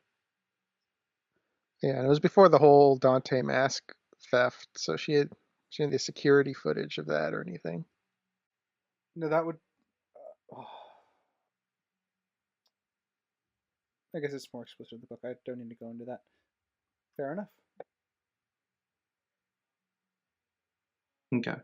I do like it was Bouchard's idea. I do like Bouchard's idea to do a red herring book plane tickets when they end up taking the train instead. Yes. Yeah, to Geneva, or whatever it was. Yeah. And it's Instead a of Venice. very very quick thing, but I like that Sims catches up to Liz there as well, because he would also have that information theoretically. Yes. Oh, sorry, look at my notes. Something I had for, I guess, both of you, but you, writer, being, it's kind of a writing thing. The scene of Sienna kind of getting out of the crowd and Robert going with her to kind of like that alleyway. talking about her weakness, it kind of came across of like this is like she feels guilty over Vanth's death, and like it's her like she takes on the responsibility of like killing her. Uh, and I just thought that was like a very powerful scene of like how Robert like helps aid her, and her reaction to it being that this isn't just like force Robert to aid her or like do her being the bad guy, but also just possibly this is her first killing or like thinks of that. And my gripe with the scene is the beginning and end of it do feel poorly edited, that it does feel like this is a deleted kind of thing. Like you could totally take this out in a movie, but this just like builds on the characters. Yes, I love the scene as well. I also like retrospectively, uh, this might be her first killing, but she's still like trying to gather the courage to follow through with what Zobrist wants her to follow through with. So her finding courage and comfort in Robert's words is also a nice underlaying thing that could be happening in the scene as well. So yeah, I do like the scene, um, and uh, I the editing I don't know if I have a huge gripe with it. Um, I think the only thing I would add to make it the edit to make it feel to make it flow better is show the killing affected her a little bit earlier on. Like show her in shock and then Robert has to pull her away from the hole or something. And that's good. Yeah, that would be good. So it doesn't feel fully isolated to the one Yeah. scene. Or, just use cool transitions. Yeah. Cool transitions or I think just something to help so the scene felt less build up movie moment, I guess. Because you're right in the sense that it does have a deleted scene feel, at least a tiny bit. Yeah. But I wouldn't because I like the character stuff here. Yes, not to delete it, but it does feel very There's a line that's also stated in this scene of, "I pray that you don't," for the she's willing to kill again, and then he says, "I pray that you don't." I wish they added more importance to this line because it's a religious angle to Robert, who through this franchise tackles that subject matter, whether he's religious or not. Yet they just drop that in here with no real significance to it, which to me feels lacking. I don't know if you guys have any opinions on that. I didn't think it was lacking. It's not emphasized or anything because the previous one, he's pretty well established to be not a religious man in the previous one. He's just knowledge on the world. So then him bringing about praying out of nowhere kind of feels like it should be a bit more important of a line. I agree. I think my I don't necessarily need it to connect to religion at all, but I would like to play a little bit more relevance to the story, especially since this is kind of feeding into their confrontation at the end of the film, where she is committing to kill billions of people. Um, so I think that's kind of where I would want the line to have more relevance because the religious theme for Robert, it doesn't necessarily need to be prayer directly like attached to religion because people pray without necessarily having religious uh, Inclinations. inclinations.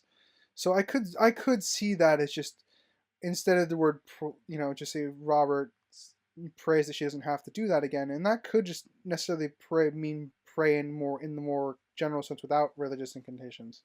In Inclinations. Yeah. inclinations.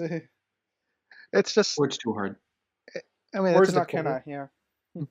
It's just because he's so religiously backed in this franchise, it makes it feel like it should have some relevance. Because I agree. I mean, it is perfectly normal to say that without any religious backing to it. But But it's within this Robert. franchise, yeah, it is Robert. He has had an arc in theory from the previous films, So it would be nice if they did at least reference it. Like, we covered Project Hail Mary. To the whole scene of where To some degree. to some degree, but there's a scene in that where Ryland Grace directly asks Strad if she believes in God, and that could surprise Sienna here that Robert believes in God.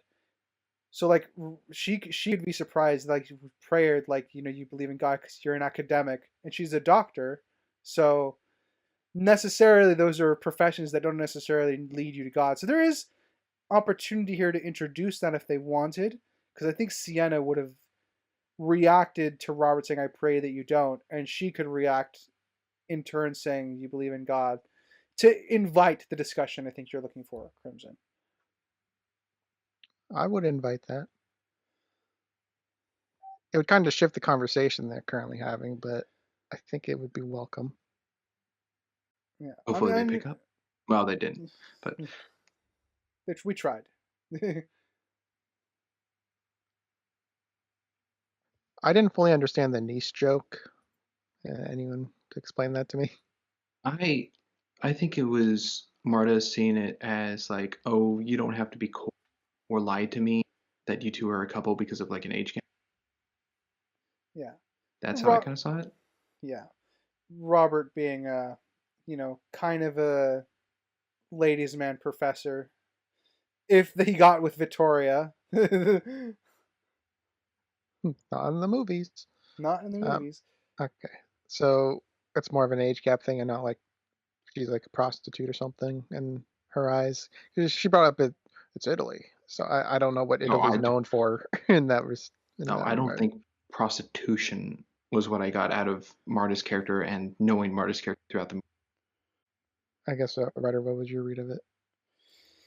My read of it was that it was the age gap reference, I think. Because,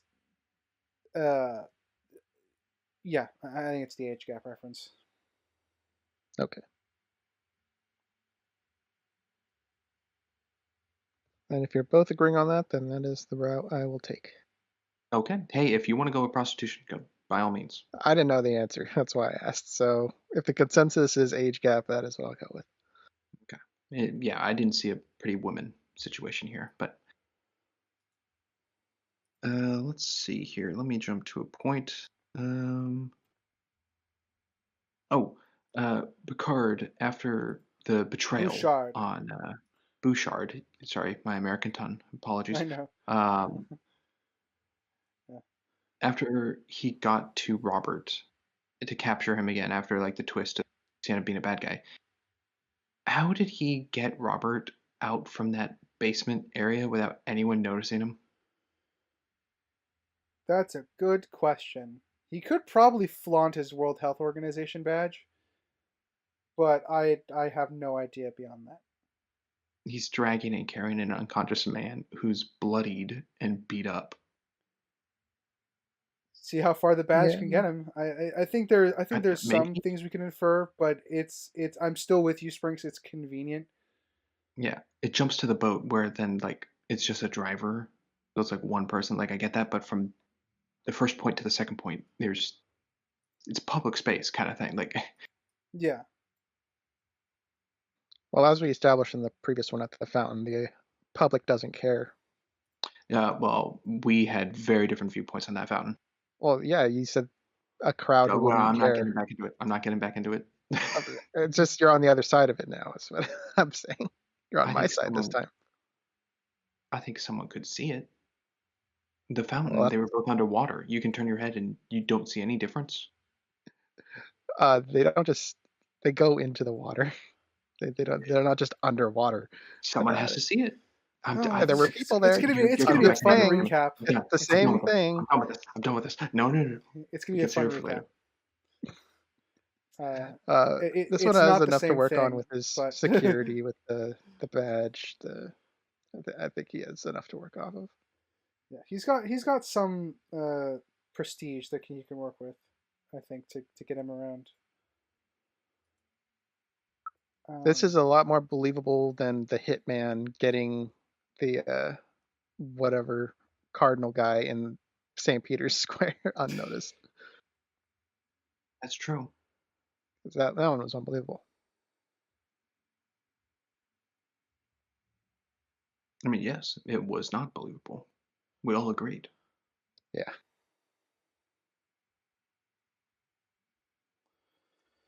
Might just be a me thing. Does the ending? I do believe that out of the three movies, this one's the best pick. Is this movie's ending a bit rushed? I feel like it is. And when you say ending, you mean like the actual conclusion post bomb, right? It's like he's talking to Elizabeth, and that's kind of it. Even that Right? with like Bouchard telling Robert like, "Oh, this is my plan," and then Sims' idea with Robert, and then getting to the bomb and running in circles, and then the aftermath of the bomb. It just feels like that whole third act chunk is kind of fastly made. Maybe it's like there's a lot in it, so it's a little oversaturated. It feels like, but I kind of feel like that was okay. My concern on the pace was mostly what I said of post explosion, where it just feels like the movie ended in like 1 minute after that. It didn't feel well, it did like do Robert the didn't go back to teaching. He didn't really learn anything. There's no like character growth here. We get to see more of well, Elizabeth. it did pull the stereotypical action movie ending, where our heroes are with the thermal blankets by the ambulances. Yeah. That's true. I do like that he returns the mask because that would have been out of character for Robert not to do that. Crummy security again. No one noticed. He did have the badge at least, but He did have the badge, but still, also there's no reason to guard the room Um, if nothing's there. To be honest. yeah, I'm sure the cameras are working. No one's monitoring the from the first part. they So I guess it's still on the no alarms triggering it, touching there you go. That's better. anything. Yeah, Still no that's alarms. kind of where I'm at with it. Um, I would. I mean, their alarm was a whistle, but I suppose anyone could have been fitted with a That's true. whistle. I really love Sienna's betrayal scene. Before we get too far from it, I love that she like gets up to like hold the gate up, and she's looking at Robert climb, and you can. There's a few times where I could see like a. There's very very few times where I could see an actor go through like an entire thought process in the span of a few seconds, like without having to say anything verbally. And I think this is that scene for Felicity Jones playing Sienna Brooks. Like I think was originally going to. I think her originally she was going to get out of there with Robert and help him up. But as she's watching him climb, you can sort of see her like realize, well, maybe this is my chance to ditch it. Maybe it's better for both of us right now. This would be the best time. And now that I have everything I need, it's she's going through the motions of all of that. Could be, yeah. So one It of my doesn't. sorry. Yeah, no, I do agree that I like the gradualness of it, like the thought process on the character, and it's not just immediate, like I'm a bad guy, slam the gate. Yeah, and then I think Tom Hanks did good with feeling betrayed, and questioning what's going on. Yeah, oh my god, it can't be. I Poor don't even Robert, know who man. you are anymore. Robert's having a rough time of it. But I think And this he might be one gave of us my money to. yeah. I think this definitely is probably one of my top acting moments for Felicity Jones. I don't know many of her work. Yeah, I was Oh, like, I don't sure. have much of a filmography. Yeah, the most stuff you would know her from is probably Rogue One. I mean, yeah, that's Um, one thing.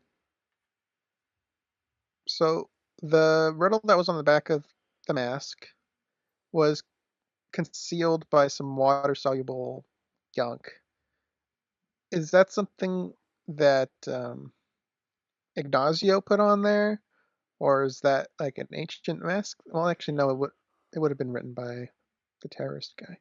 It was written by Okay. Zobrist, and he owns the How mask, did so that he that own checks it? out. Yeah. Because he can come in and Okay. take it out whenever he wants. So that's It was a I guess tempered the artifact. only thing I'd want is a little bit Tampered. more backing of her piecing it together, because she's the one that figured it out. Oh, it smells like this. It's water soluble. If it was established that's a medium that she's aware of, maybe in the flashback it was a like 3-day clue hunt. That was something that was utilized. Because it just kind of just pop up like, oh, well, she knows this water soluble substance somehow. Random. well, she smells it, right? It was like she smells a certain Yeah, paint or a smells it certain and chemical. then knows what it is. Yes, Robert says it smells like wet dog. So just an I establishment, I think, would strengthen the realization of what it is. Yeah, I would be okay with that. I wish they played more with Sienna's character being a prodigy, just a little bit, because it's kind of a detail that gets a little bit lost, and they do a good job of showing it without necessarily needing to get overbearing with it. But I think I wanted it to come up more in conversation to help reinforce why she's able to keep pace with Robert a lot of the time. Yeah, I suppose a little bit more on that. It's more of a nitpick, I think. It kind of comes from the water soluble stuff, because I don't mind her figuring it out at all, but it would also help, in both her character figuring it out and also her, as you said, just grounding it a little bit more for the realization. It's kind of like in the previous one of what's her face, just knowing Latin because it was needed to solve the problem. Yeah. Yeah, don't Just don't get me started thrown on in there. Victoria. Victoria is still my most disappointing thing in this franchise for the movies. Well, I guess on that topic, how does Sienna fit for you guys on Sidekick? Middle. So Number 2. Sophie, her, and then Victoria. Victoria. Right, writer. And I know yours is Uh, different from the books too, so I guess you can give yeah, both. yeah. All right. Book ones, it's Victoria, Sophie, and Sienna. I would say here for the movies, um, objectively, Sophie's at the top. Subjectively, it's Sienna. Um, and then it goes down the line pretty much as you would expect, which is objectively it'd be Sophie, Sienna, Victoria, and subjectively just swapping, Sophie with So your book and movie counterparts are flipped. yes. Wow.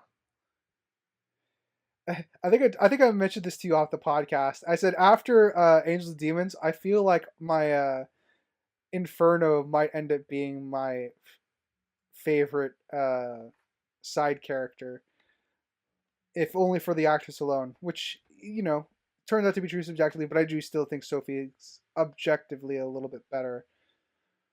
But Sienna gets pretty close because Sienna gets really well flushed out as a character, and I can buy into her lunacy of an eco-terrorist. Yeah, I like dropped into the end. It'd be Sophie, Sienna, Victoria for me as well, like Springs. Okie doke. Move the 3 sidekicks. Let's see here. What do I have next that we haven't actually touched on yet? Oh, I brought up I believe that there is a plane scene where the camera was so shaky and it was annoying to watch. And I think that was Da Vinci Code. This plane scene of them flying is easier. The camera's not so jostly or everything. But I don't understand why the shot of Robert is with him on the right side of the screen versus the left to counter that of going to, was it Sienna's? Sienna. No, it was Yeah. Elizabeth. Sorry. Elizabeth. So, no, thank you for the correction. Yes, it was Elizabeth to counter Elizabeth, who's on the right, so he would be the left. And it's so weird that he's on the right, I guess, to match her with the back and forths, but it keeps showing the back of some guy's head on the left. It was distracting. I mean, it might go into something that I think they did a good job in this, and that's just showing people, which is kind of the whole problem that the movie is facing of overpopulation. There's so many shots where people are just cluttered or walking in front of the camera just to feel like there's a lot of people, and then it's emphasized um, in the Hall of 500 with Robert having a headache, and then the room is empty, and it cuts back to him, and there's a bunch of people, and it keeps cutting back and forth. So, on your point, I don't know if that's part of that or if it is just kind of oddly framed, but intentional or not, I think it does kind of add to it that it's just filled with people. There's people everywhere. It's one of the running themes that I like about the cinematography in the film, and I don't really have to talk about. I don't really get to talk about themes of cinematography all that often, but that is one of the things I did enjoy about this film. I guess something I'll jump to is at the airport when Sims meets Elizabeth. It is, we kind of touched on it for a second, but it is a little convenient that they were there at the same time. Was Sims just sitting there waiting for her this whole time? Because he was already there when she came up to the counter. He's kind of on the clock. I feel like Sims went there to try and stop Robert and Sienna from leaving, but realized that they weren't there and then spotted. So he has reason to be there to try and stop the plane too. And then he saw Elizabeth and just saw his opportunity. It's kind of what it comes across to me. I would still label it as convenient, but it is believable convenience that he's there. Are you on the same boat, Springs? Yeah, I think I am. Of the sudden, the instance, the suddenness of it. And with that, there goes my first page of notes. Oh wow. Do you have 2 pages of notes? Almost a full second page. Oh wow. But we have jumped around. That's true. That is true. I touched on it earlier, looking at my notes now. And this movie doesn't really have good transitions, I don't think. The part where both parties of Sienna and the bomb guy, or whatever, and Robert and Elizabeth, and they're talking about the sunken palace.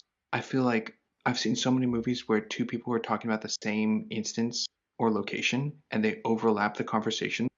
So you still get the information you need from both while doing a very clever trick with the dialogue writing Yeah, while to you get both understand that, points. yeah. So the audience learns everything it needs to, but you also understand all the characters know what they need Yeah. to go. Yeah. Yeah, this movie does the complete, I think, poor instance of that, where it gives Robert and Elizabeth talking about this Sienna and the bomb guy. I don't know the bomb guy's name, and goes to them, and then they just start talking about the sunken palace, which is kind of a little bit reiterating what was already said in the previous scene. I'll Yeah. give a good example of something we've covered on the podcast, which was National Treasure. When you have the FBI figuring out the Silence Dogood letters in Ben's apartment, while you have, oh gosh, why am I blanking on his name? The bad guy. Holy moly, this is embarrassing. Sean Bean. Yeah, Sean Bean also figuring out the Silence Dogood is based off a name. And they intercut those scenes in that movie. So I think that's a good example of what you're referencing. Holy cow, what a fake fan. I can't even think of his name. Yeah, that's in your top 4 movies, isn't it? Yeah, that's That's embarrassing. upsetting. Ooh, a mental kick in the nuts. Pretty I've much. been there. I've been there. I'm still sorry about that, Spriggs. I really am.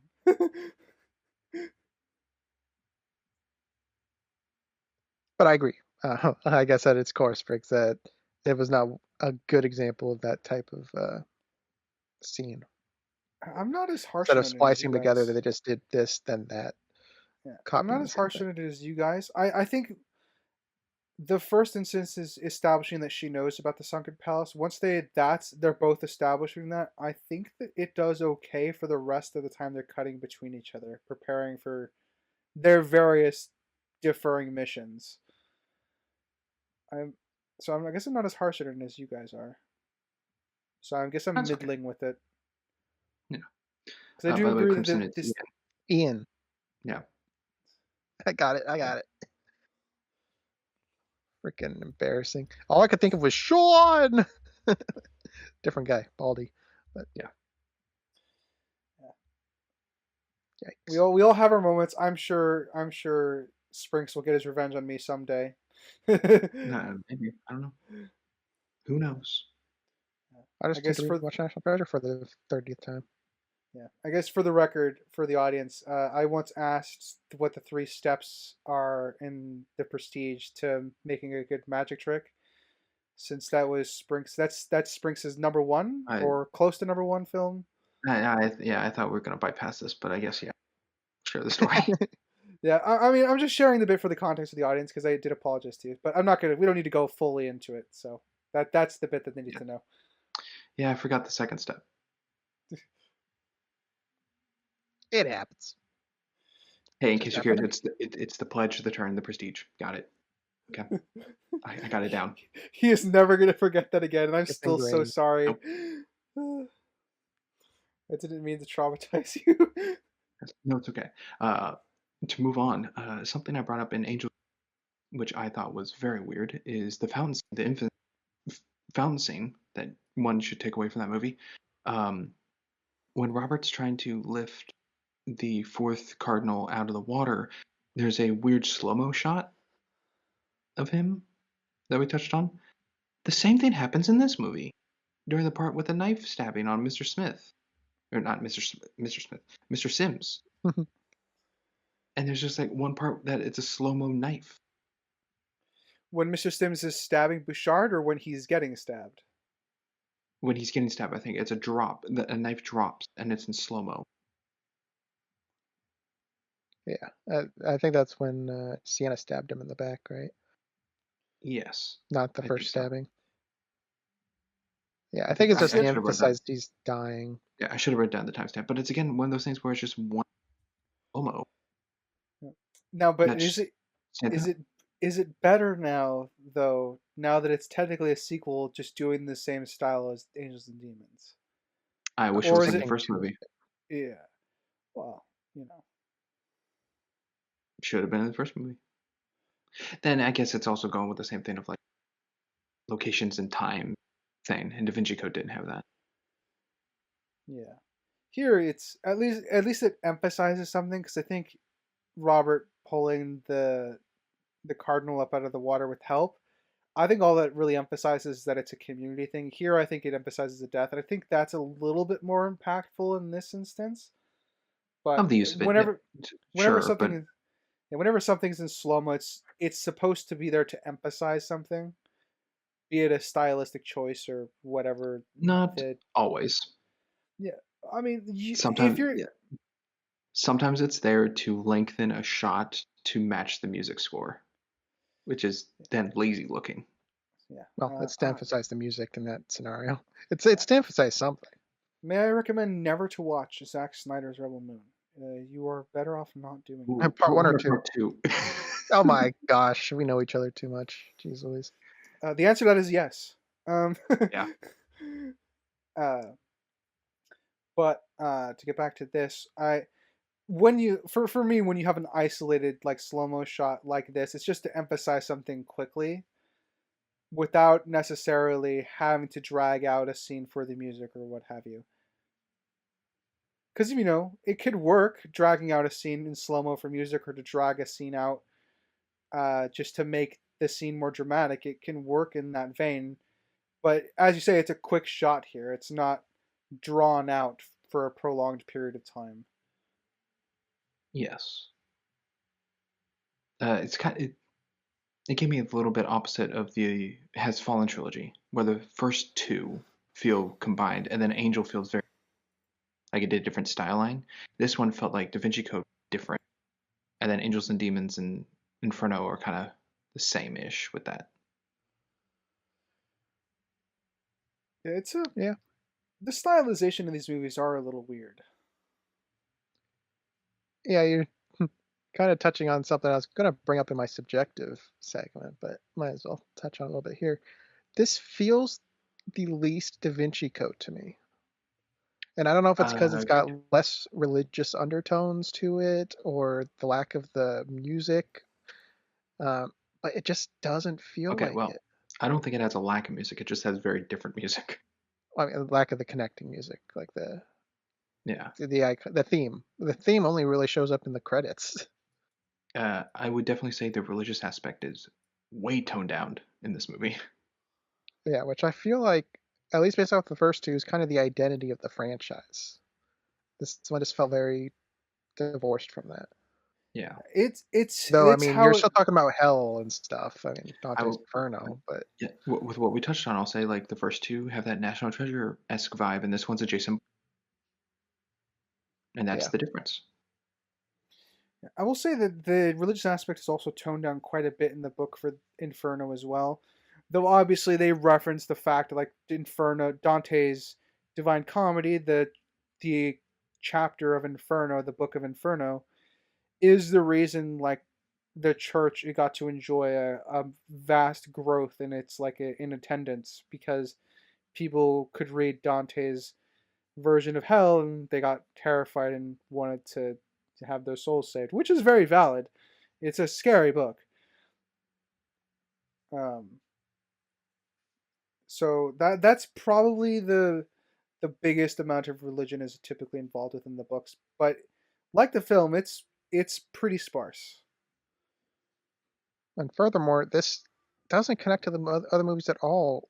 All that there is the stupid watch and the claustrophobia, which is hardly a thing. Nothing else is referenced. Yeah. I agree. No consistent characters. It's just Robert. Which is something at least the Has Fallen trilogy has. Because I kind of talked about how they mostly felt isolated, but at least you had characters throughout. At least Morgan Freeman. He was the only one that stayed through the trilogy as a side character. But here, Robert is just Robert. We don't get mention of Patrick or any of the Cardinals. Sophie's not even in a picture like she was in the last one. It's just all very divorced. Which goes in the facts section that you brought up earlier, Sprinks. It's kind of meant to be. Yeah, standalone-ish. Which is odd. Yeah, it's very... I mean, again, it's the same reason I have issues with... Granted, I have a lot of issues with Rian Johnson. This is not the top one. But, it's how I feel about the Knives Out trilogy. They try to have it both ways at a certain point in those stories. But I think here it just feels weird tonally that they're not connected outside of the Mickey Mouse watch as a consistent thing. Especially since the Mickey Mouse watch is not fully explained and this is the third movie of the franchise. Yeah. I almost want Dan Brown to write another Robert Langdon book so that they're forced to come back and make a fourth movie, just so that we can get the fucking watch explanation. Something to flush it out. It's something. I don't think it's gonna happen, but no, fine. Yeah. I'll jump to something that I have a big kudos that was really cool, and then matched with a questionable really bad. When the police are around the building of where the bomb and the Inferno virus, all that, they are doing like police conversation, and he goes, "Hey, I want you to turn off all the signals. I don't want anything coming in or out of this location. Cut them off, do whatever," which is just like police talk. Kind of just like what's the word? Not precaution, but mandatory. Yeah, it's mandatory precaution. That's what you're looking for. Mandatory precaution. Okay. Yes, something like that. procedure. Maybe that's more the word. It's procedure to go about Mandatory doing procedure. such a thing. Yeah. And the reason why the bomb doesn't go off is because they turned off the signal, like the no cellular signal. And I thought that was really good because it's not a throwaway line, it's just background for the police. So it's not like the main focus point kind of thing, but then it like comes up later being a reason. And I thought that was really cool. My downside to it, possibly, is this movie and all the previous movies are very good at like they are in this location, so there's that language. They're speaking this location, that language, and they'll have subtitles. But it's like if they're, in Spain, they're going to talk Spanish. Here, they're talking. How come these police are speaking English? Is it the local police or is it who? It could be elements of the World Health Organization. It could be elements of local police. It comes across to me that it is the World Health Organization though, so I can buy the English a little bit more. But Okay, but Yeah, aren't they under the branch of Bouchard being their like commander, or is he just part of them? he's part of them. Okay, because he's from the French district of them. So wouldn't I guess his team doesn't necessarily all have to be French, but I mean, I mean, if you're you're working, if probably you're onto working for, something, but it's not set in stone. Because WHO is a global organization. They have agents everywhere. yeah. yeah, It's just one of those things everybody. I just feel like we're not in America. Why are you speaking English kind of thing? Yeah, it is one thing that this franchise is pretty consistent about. I will say that I think there's enough gray area here to get away with it because it's the World Health Organization. Okay. That's why I But deemed it the questionable thing. yeah, I get why you're questioning about it. If it was local police, I would definitely, I think, agree with you. Um, or because it would be a bit of a nitpicky change from what the film typically does. It doesn't necessarily break my immersion, but it's at least it might have broken your immersion, but it wouldn't have broken mine necessarily. It would just be a little oddity because they've been fairly consistent with that in the franchise of the locals speak their language, you know. Yeah. I guess a praise I have for this film that I think did decently, or at least certainly better than the previous films, is its exposition dump. Sims has an exposition dump while Robert's just sitting there. And It's While better than the first movie. he's working. Yeah. yeah, he's setting the scene while explaining everything that's happening. Still exposition-y, still a big dump, but something is happening while it's being discussed. So it's decent, and it doesn't feel super long. Even I didn't count this one. The first one was 20 minutes in the first movie, but this one wasn't 20 minutes long. I don't know if you guys thought this one was good, decent, fine, however you'd want to categorize it.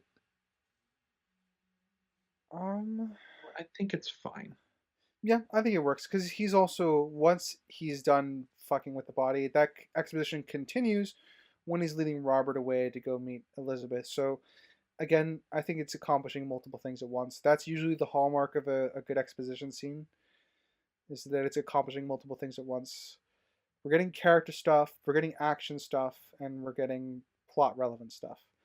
I love the Da Vinci Code exposition scenes, but it's just character stuff and like plot stuff without necessarily character actions doing something or being of relevance to the scene. So the more you can do with the scene, the better your scene typically will be. Gotcha. Yeah. Yeah. We've brought up, or I guess I've brought up the effects in this movie with the CGI drone, the snake, the necks and faces. How did the two of you feel about the bomb explosion? The effects on the people I liked. The shockwave from it.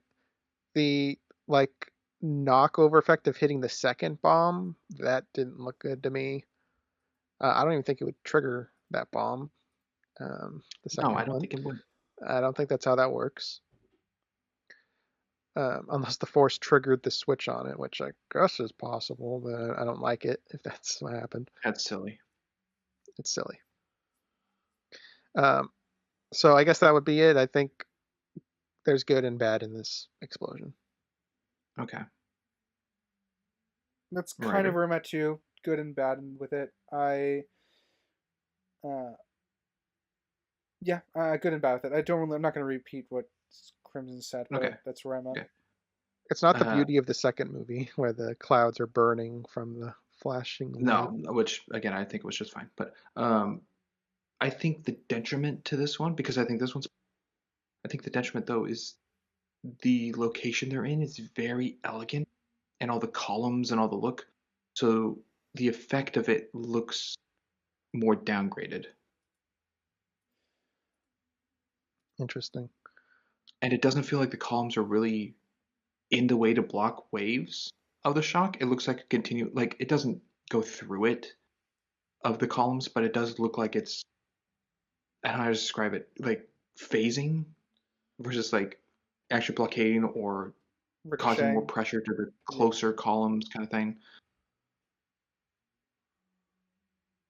So that's where I kind of have it. That is certainly a place I would like to eat, though. That is a fancy locale. Yeah, if I'm ever in Istanbul, that's also where I want to go. It's not necessarily a place to eat. It's a place for concerts and stuff like that. Yeah, because the acoustics. But there are people dining in there. Yeah. It's also I definitely top of my list of bucket list that I want to do before my life extinguishes away. I want to visit. Yeah, my mind just going to how comical it is Crimson admiring the room with his bowl of Kraft mac and cheese. Yeah, I would do it. It would definitely be some gourmet mac and cheese, at least. I don't know. The more gourmet, the more junk is in it typically. So. Yeah. Well, I mean, the more I get to laugh at you, the fact that you won't eat it. So it's a win-win for me. Why is there a mushroom in this? Can I have a new one, chef? I have been in fancy restaurants with Crimson where Crimson goes, lobster on my mac and cheese? No, thank you. Can I have lobster on the side? Well, yeah, I mean, that's $40 mac and cheese just because there's lobster in it. Ridiculous. Anyways, back to the movie. Something that did bug me about this location, since we're talking about it, is the inconsistency where we see shots where the room is packed full of people, and then there's scenes where there's nobody in there except the Who members and Sienna's crew. Full empty, and they kept cutting around. I'm like, what? I don't know what's going on in this place. The geography is very confusing. Yeah, they don't get across the geography very well, cinematography-wise. It's supposed to be like 2/3 of the hall are crowded around a specific area for the concert / eating, dining, what have you. But there's other parts of it that are unused where people can just kind of stroll and walk around, admire the art and carvings into the columns. I wish we got a tour of the place before everybody went inside and got interrupted, if that makes sense. Yeah, I mean, who didn't try to evacuate or anything? So, if there was more established, like everybody's up front and nobody's in the back, possibly, but nothing really stated that. Well, who can't evacuate just in case someone's infected already? So they have to contain it as much as possible. But also, what a terrible spot for this bag. Let's just have it poke out a little bit there instead of, I don't know, under the water or under the bridge. That is a movie moment. Had to be visible. Yeah. Movie moments. Are they getting to you, Springs? And sometimes. It depends. Yeah, sometimes. I'll just put it there. Yeah, for me, it's usually I also like that it's. Go ahead. Yeah, for me, it's usually an oversaturation of them. That's when it starts to get on my nerves.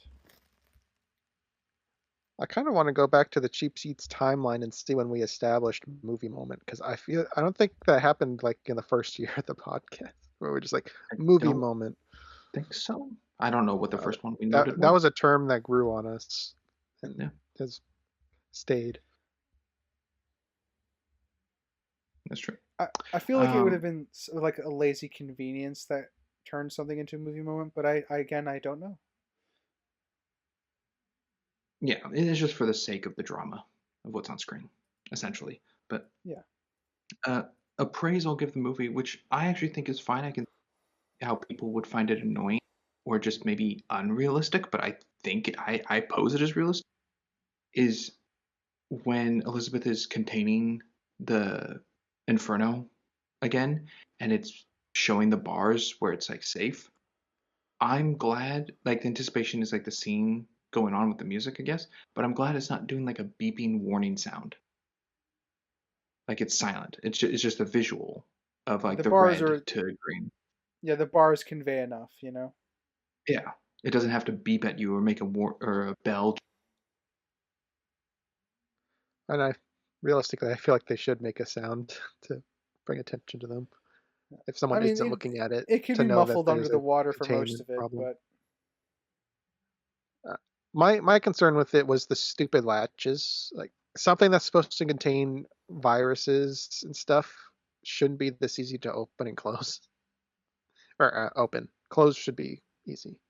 It, just two levers. There's no like auto lock. Once you close it, it can't open it unless you have a key or something.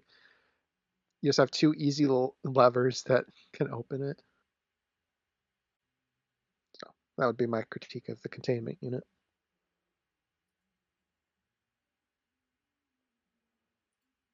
Okay. one little moment I like is Elizabeth telling Robert that he doesn't have to go down there, but Robert, being him in character, is going to go down there anyway. And I like that she has a bit of a smile because they're as much as this their friendship is kind of backfilled for this film. They do play off of each other well enough that I can buy that they have history off screen, and that was a moment where I think that I think adds to that feeling. Bare minimum. I didn't Yeah, feel too much, but there's something. yeah, that's kind of I like I said. do Yeah, that's where I'm at with it. So I do prefer if Robert did say, well, I might still be needed for clues or something, and not just I want to. I mean, it has its own character implications because now it's just of his agency and not necessity. But practically, there could have been more clues and stuff down there to solve. Who knew?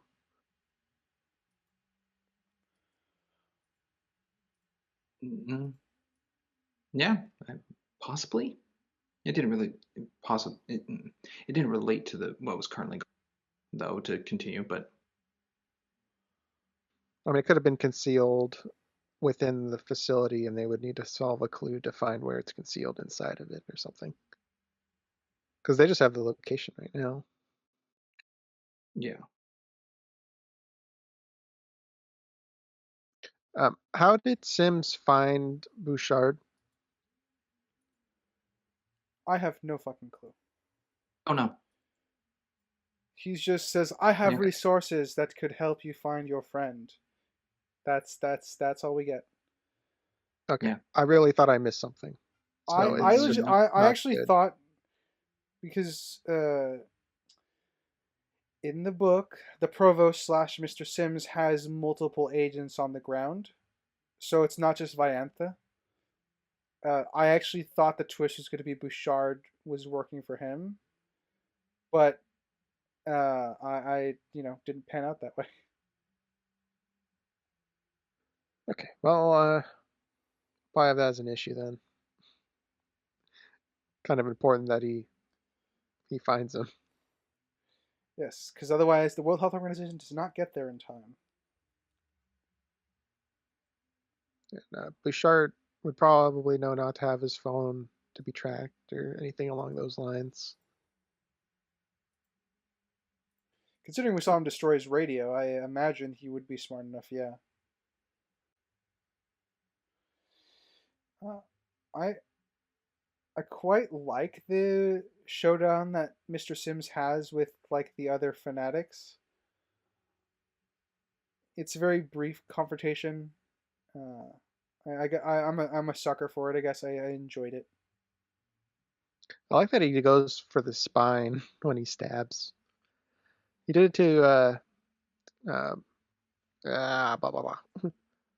Bouchard, sorry, got him right in the spinal column. And then the initial bomb guy that Sienna went to, he also got jabbed in the back of the neck and the spinal cord.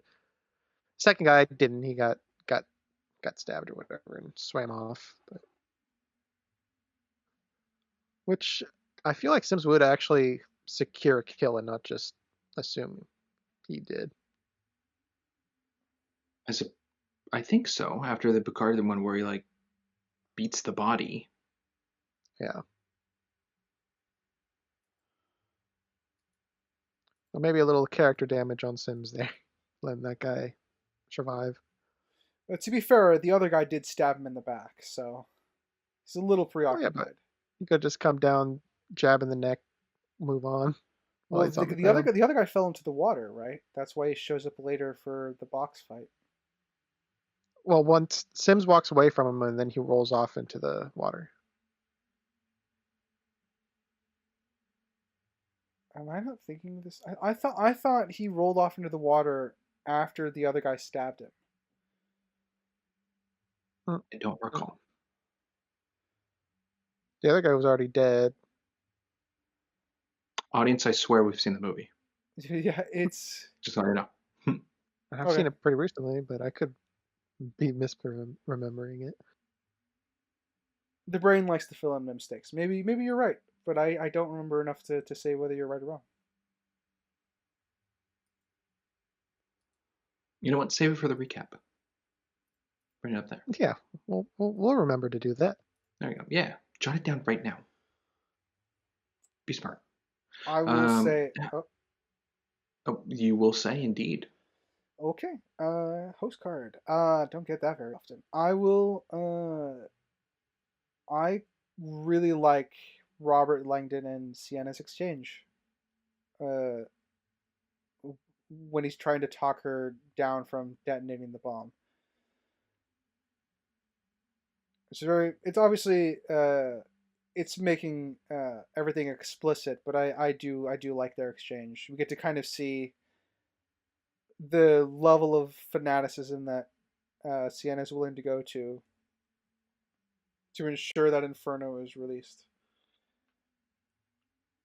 Because she would have survived up there if she detonated it, theoretically. Maybe the disease would have killed her, but well, she'd probably have some sort of antivirus in her, possibly. Maybe. We don't know. But we don't know any antivirus or antidote or anything. It shows a level of commitment that she is willing to dive in and detonate the bomb herself. Yeah, and I did like the ethical debate because it's not just Robert and then a psychopath. The psychopath does have points, that there is a discussion to be had. So I did like the discourse. In this is a reference, but imagine in What If Robert Langdon was the one to talk Thanos out of in the multiverse, that is a possibility. Anything's possible in the multiverse. That would be funny.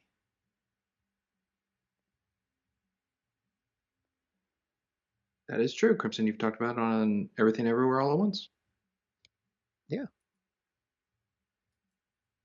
Man, that's old now. It's kind of weird to think about.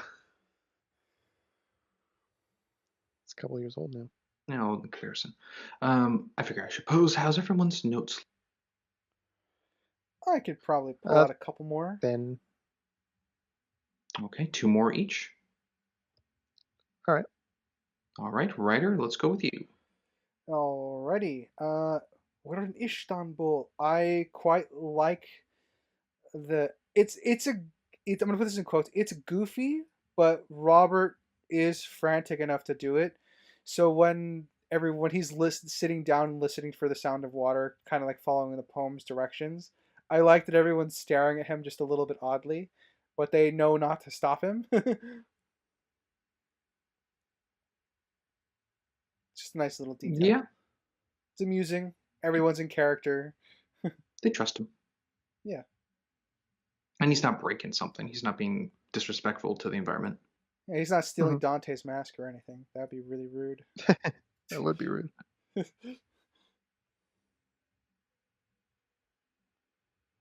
I'll go next. How do you both feel? I mean, we've touched about it here and there. How do you feel that there's a whole storyline that we get in like memories and context of like understanding, but how do you feel that there's a whole chunk of Robert's clue findings and everything we don't know the mindset fully for?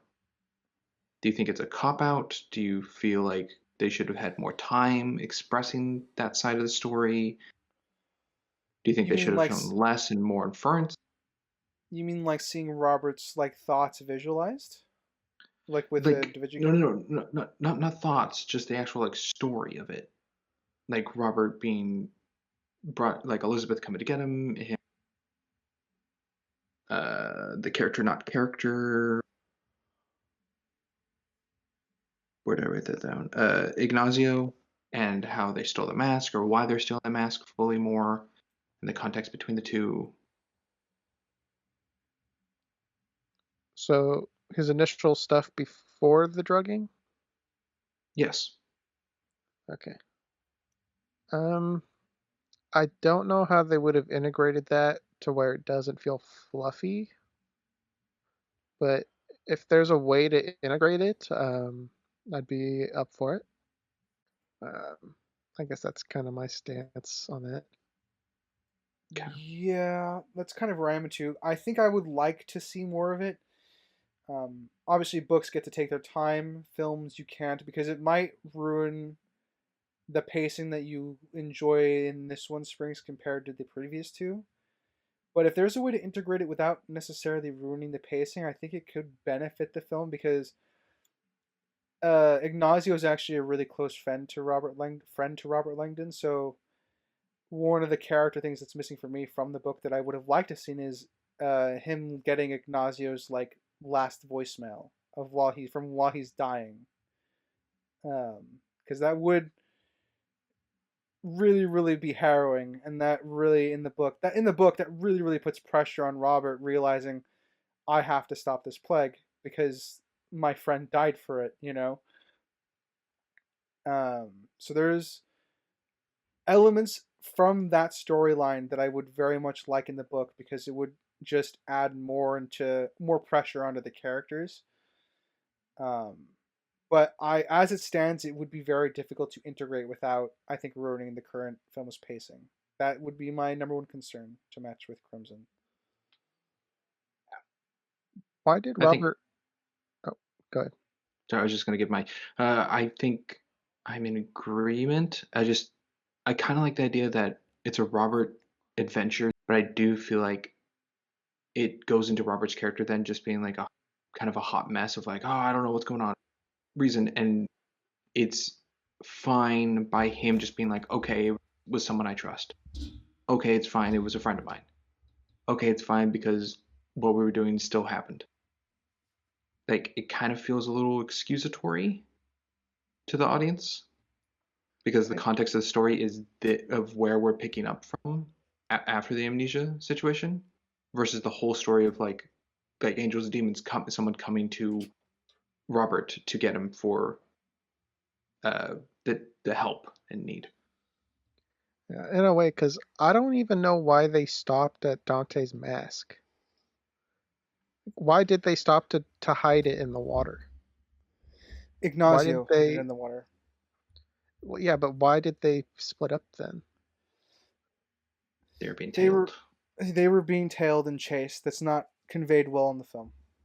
That's not conveyed at all in the film. Um, so, It's not much to go on. That's nothing to go on, Ari. that's nothing. Yeah, exactly. That's what I'm feeling like. We don't know why their investigation stopped, and also what we talked about earlier of what happened to Ignacio. I guess Because that is a really good point. Why'd they go into hiding? Why'd they stop? yeah, I mean, you have him getting kidnapped with Elizabeth, but seemingly that's not really connected to the Ignacio investigation Is at it? that time. It's not really shown. Is it connected in the other emails? There's more than just one email. It has to be But more than just a background blinker. You miss it though. well, I'm trying to. It's never talked about. No. I don't think.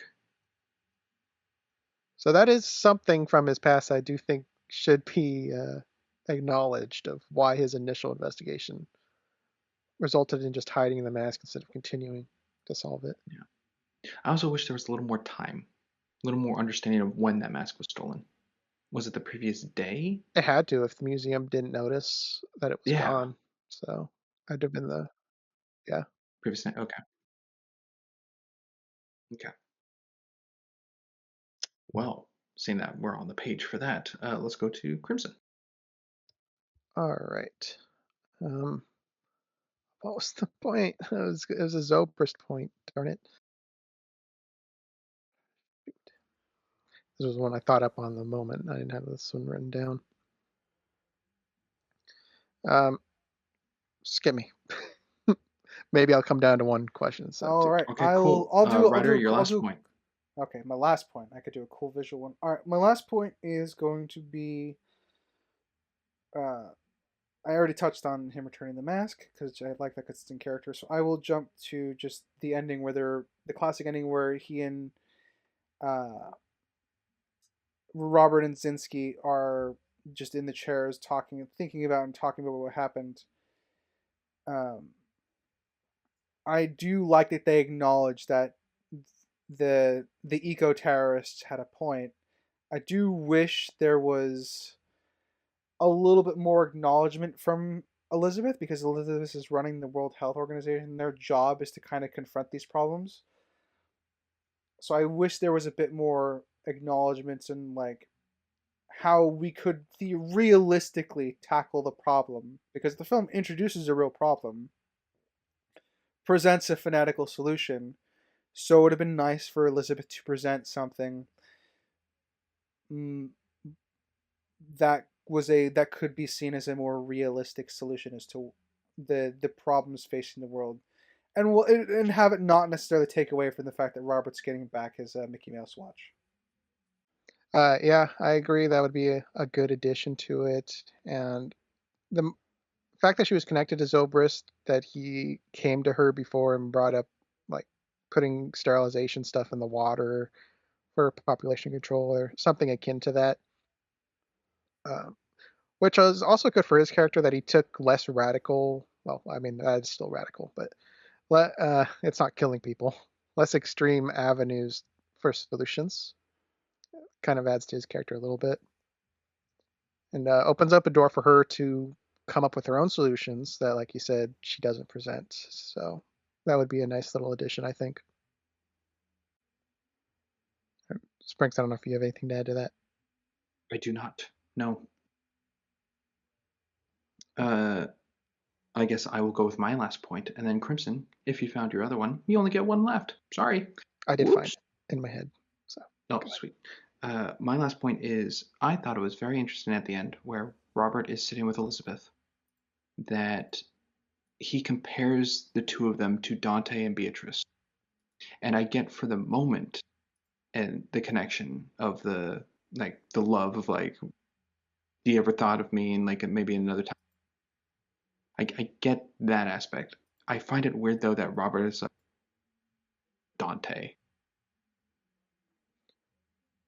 It's a little interesting because the comparison is he will continue to love her from afar, which is, I think, kind of what they're going with. Because that's what Sienna said, the example of those two were. It's just Dante loved her from a distance. So I think that's the depth with it, other than, of course, just referring back to Dante. At least that would be my reading of it. You got a reading of that, Ryder? I'm thinking about it. I think that's was how I would read it as well. Honestly, I think it's about the loving her from afar thing, because it both in history and as is mentioned in this film, Dante famously loved a woman he couldn't be with, and that's a part of the reason that led to the inspiration for writing the Divine Comedy. And Sprinks, what was your, I guess, read of it? Other than just it being a Dante. I think it was just a reference to the moment. I just thought it was odd that Robert, with symbology and everything, that full mind on him, at the end of the movie to bring up a connection of himself. Okay. Right. Well, I guess my final point. Another example. Maybe I miss it. How did they find Zobrist in the first place? You mean how did Bucard find Yeah, Jupers? Bouchard. Yeah. How was he I found? I don't know. He's a very public person with his He was stage underground for like shows. 2 years or something. He went underground Yeah, for years. The World Health Organization catches up to him. That's pretty much what happens. I'm fine believing he's far more recognizable to be caught by someone, like identified, not necessarily caught, identified by for it to be.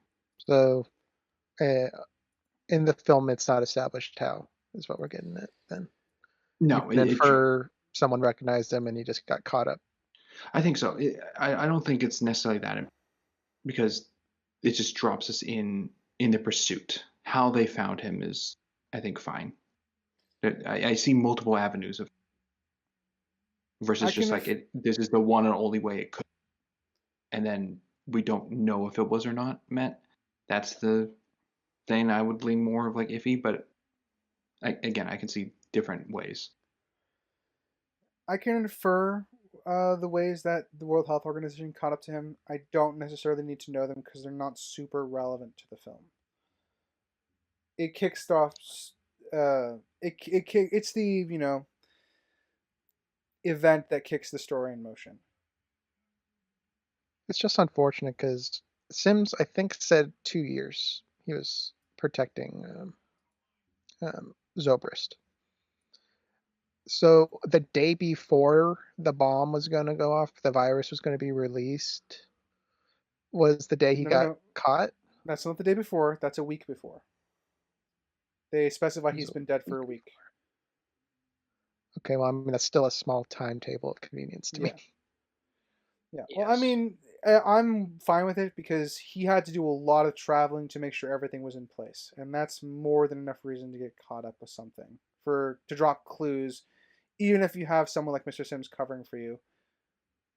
The World Health Organization is going to find you that way. Well, personally, I'm going to have it as an issue because I think it's kind of relevant information. Yeah. I think Sims should have at least acknowledged his failure in protecting him because he should have taken that personally. There's some acknowledgement of a failure. Yeah, I mean, they can explain it in his battle of wits with Elizabeth when they're talking. I'm more than happy to have him drop a line about it, but I don't need it for the film. I would classify it as a nitpick. And that is my final point. Okay, with that, let us seek and find our summers and ratings. I see what you did there. Let us start. Let's start with Crimson, the one who has seen the movie. Okay. So I had an interesting expectation going into this. I had a guess that Sprinks, you would like this more than the previous film. Ryder, I thought you wouldn't like this that much. I remembered from the first time watching it not liking it that much, like a 4.5 range. Watching it now, I do like it more. I don't know what was going on in my head the first time I saw this. It's at a 5.5 subjectively. I enjoy some aspects. It's not as enjoyable as the other ones. I kind of do like the more religious nods to the clues and stuff. And I found the antagonist a bit more compelling, though Sienna is a good twist villain. The ending just wasn't as satisfying to me as the other two were. So 5.5. Objectively, this one's kind of tough. I think my score went down by the end of the podcast. I think the acting overall is good by everyone except the curator guy I mentioned earlier. Sorry, curator guy. I think the visuals in large are good. There's a couple of faulty moments, but as a whole, I'd say it's good. The camera work adequate, nothing exceptional. As Spring said, there's hardly any transitions, if you want to call them transitions at all. The plot has taken a hit due to our discussions. I have no idea why Sienna bothered on this whole hunt when she could have just taken the vial, the bio vial, and just dumped it, destroyed it, anything. She doesn't need to activate it. It activates itself at midnight. So all she had to do was stop the investigation, which destroying that would have done. I don't know why she drug Robert around. If it was tied to him knowing where the mask was, which is something she needed, sure. She doesn't need it. And let's say she does need it. They don't explain that she's using him for that purpose. So that doesn't work for me. They don't establish how people are being found. I don't know how they found Zobrist. I don't know how they found Beauchart. It's just, oh, and then they got found. Um, they, shoot, was the thing I was going to go with. Darn it. It's gone. And the actual mysteries, the riddles, the connections to places is adequate. I don't think they're as engaging as the first one. But they are a bit more complex than the second one. So I guess that improved a little bit. Robert, as a character, he doesn't really go on a journey character-wise through this. He's just getting his memory back and goes through a lot of stressful stuff. But as a character, he doesn't grow. There's no conundrum within himself, kind of like in the previous one with the religious aspect of believing or not believing. Even in that, it's not that big of a thing. But here, there's no such conundrum within himself. And I'm babbling a lot. So most of film elements are adequate to good. Plot is the biggest hit. I'll have this at a 7. Great. I'll go next. We'll save writer for last year.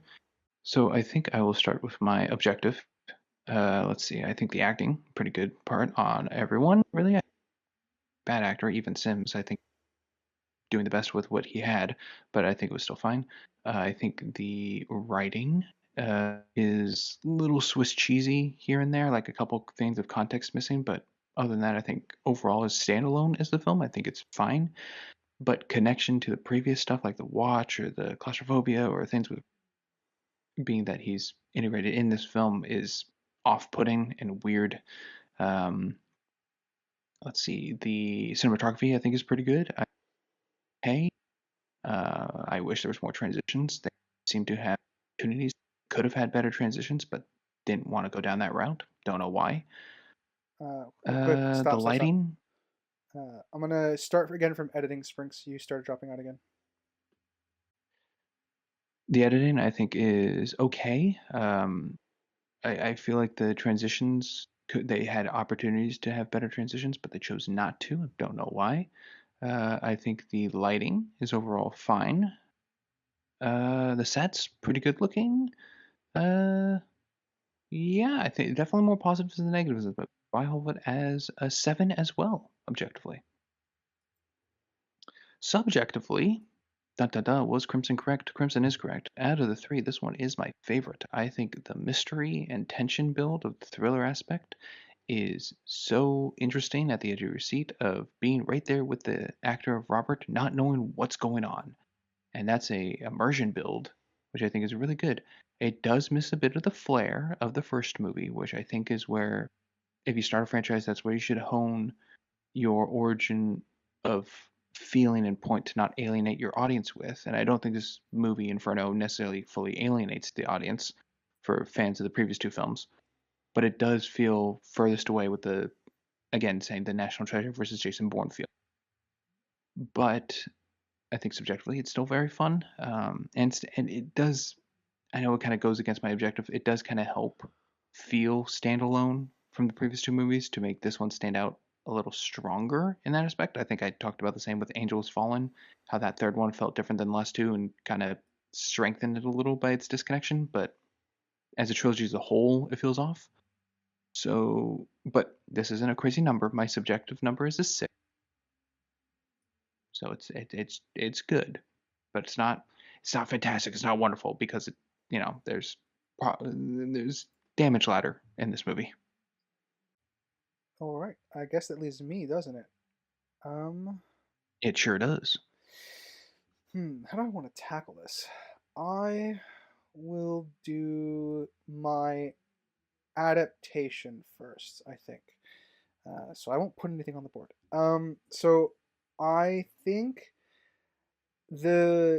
as far as an adaptation for the movie, I think they do a good job adapting some of the first, I would say, 2/3 of the book, and then the last third really just kind of goes off the rails uh with what they intend to do. Because spoilers for the books, it's not really a plague intended to kill people. There are still betrayals that happen, and Sienna is alive at the end. That's pretty much all I'll say. I won't give any context as to why or how everything goes down. But there's enough that changes at the end as far as motivations go. It's missing a lot of, as I said, the plague doctor symbolism in the books. That's a subjective hit for me. I love the plague doctor symbolism usually in anything. So I think I'm at a 6.5 adaptation wise out of 10.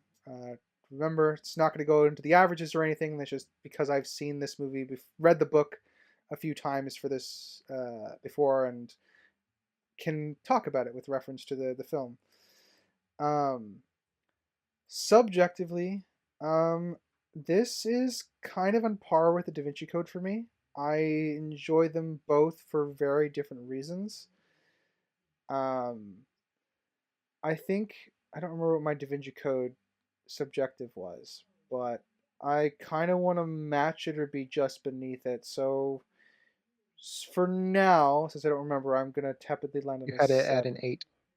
Okay, I think I'm gonna safely land on a 7. I think I'm okay with that then. I did enjoy this movie quite a bit. Helps that I love the actors in this film. I am a big fan of Felicity Jones. I also really like all the history. I'm a huge Dante. I wouldn't say I'm a Dante fanatic, but I've always enjoyed the arts that depicted Inferno and Purgatorio and the uh, his book, The Divine Comedy. So I've always had a enjoyment of the arts that have been developed over the millennia, or sorry, millennia, but since it was written, essentially. It's less than a millennia. Um, I enjoy the thriller aspect. I enjoy. I like a lot of the characters, even though they're different from their book counterparts. I think a lot of the important elements of I like the references to Robert's important elements, being he's claustrophobic, the Mickey Mouse watch, though I recognize that they're not well developed here. I still enjoy them as a book reader being portrayed here in the film. So I'm at a solid 7. Probably I would rather watch this, I think, over Angels and Demons.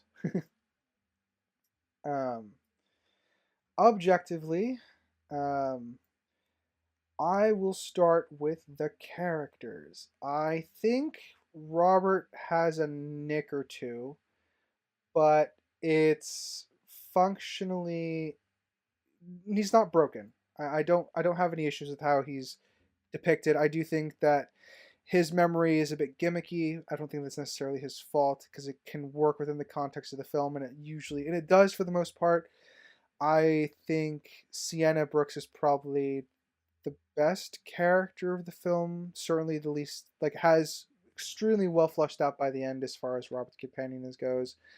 I don't really the biggest issue with her is tied directly into a big plot issue. Is with I have no idea why with Crimson. I don't fully get why in the film she didn't just destroy the map to ensure that nobody could get to it. It makes sense in the book because she has different motivations, but it doesn't make sense with what's going on here. Um, so that's probably my biggest issue with both adaptation and objectivity going to this is I don't get the motivation for the character. Outside of that, though, I think she's extremely well developed, but it is quite a rather large nick to her character.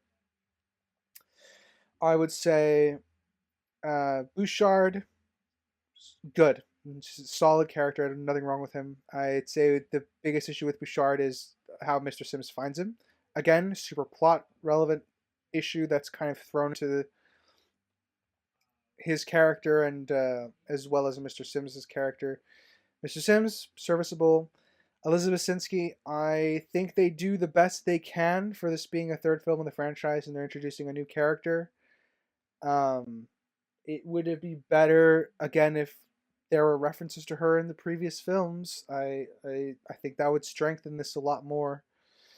But they do the best they can with her. It's serviceable. I don't really have any big issues with her as a character. Zobrist makes sense. Less showboaty than when compared to the book. I talked about that, but it works here. It's believable. It's more human. It's more personal here in the movie, which I think works for a broader audience. But no large issues with him for me. I can infer that the World Health Organization found him, which leads to the world building. Biggest world building promise for me is I don't know how they found I don't know how Mr. Sims found Bouchard. That would be my biggest problem. I don't know how Bouchard got Robert Langdon out of a public area with that much ease. I can infer it, but it's still convenience. I think the all the locations are really cool. It's a good use of history. I think they tie it all together fairly well. The puzzles are cool. And one last note on the world building that I think we all agreed on that we haven't mentioned yet is we don't fully know what the virus does. And I think that would help with fleshing out Zobrist, Sienna, and also just so we understand the stakes a little bit better. But it works. It is functional as it is, but I think it would work better if we understood that. Plot-wise, mentioned a few of the plotting issues already.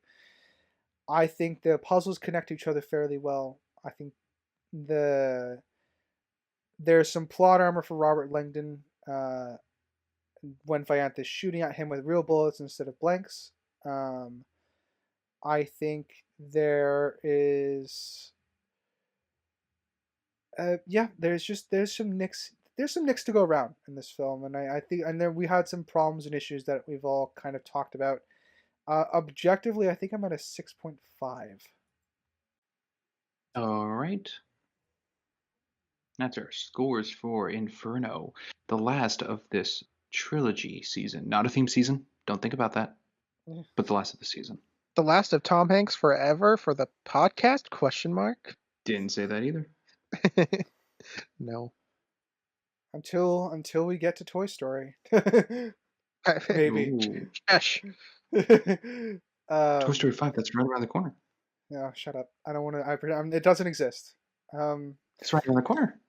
No, it doesn't. No, it's not. All right.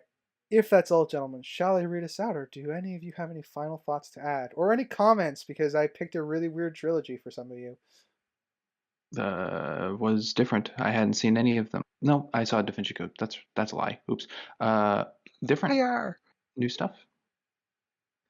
No, that's good. It's a trilogy I've seen, but like I said in Inferno, I didn't really remember too much. I'm kind of happy it went up in your estimation a little bit. It did. It's more tolerable. All right. Well, gentlemen, if that's all, I shall read us out. Yeah, I think so. All right. Thank you, audience, for listening, whether it be Spotify, Amazon, Castbox, Good Pods, iHeartRadio, Pocket Cast, and Samsung. And if you have to be on our visual side of things, be it YouTube, Rumble, or frickin' Spotify, thank you for watching our PNG Tuber slideshows there. Please feel free to like to comment and subscribe everywhere. Tell us how much you hate our opinions or how much you love them. And as always, I've been a geeky writer. I'm Crimson Maroon. And I'm Sprinks. And we will catch you next time. Later, everybody. Bye. Toodaloo.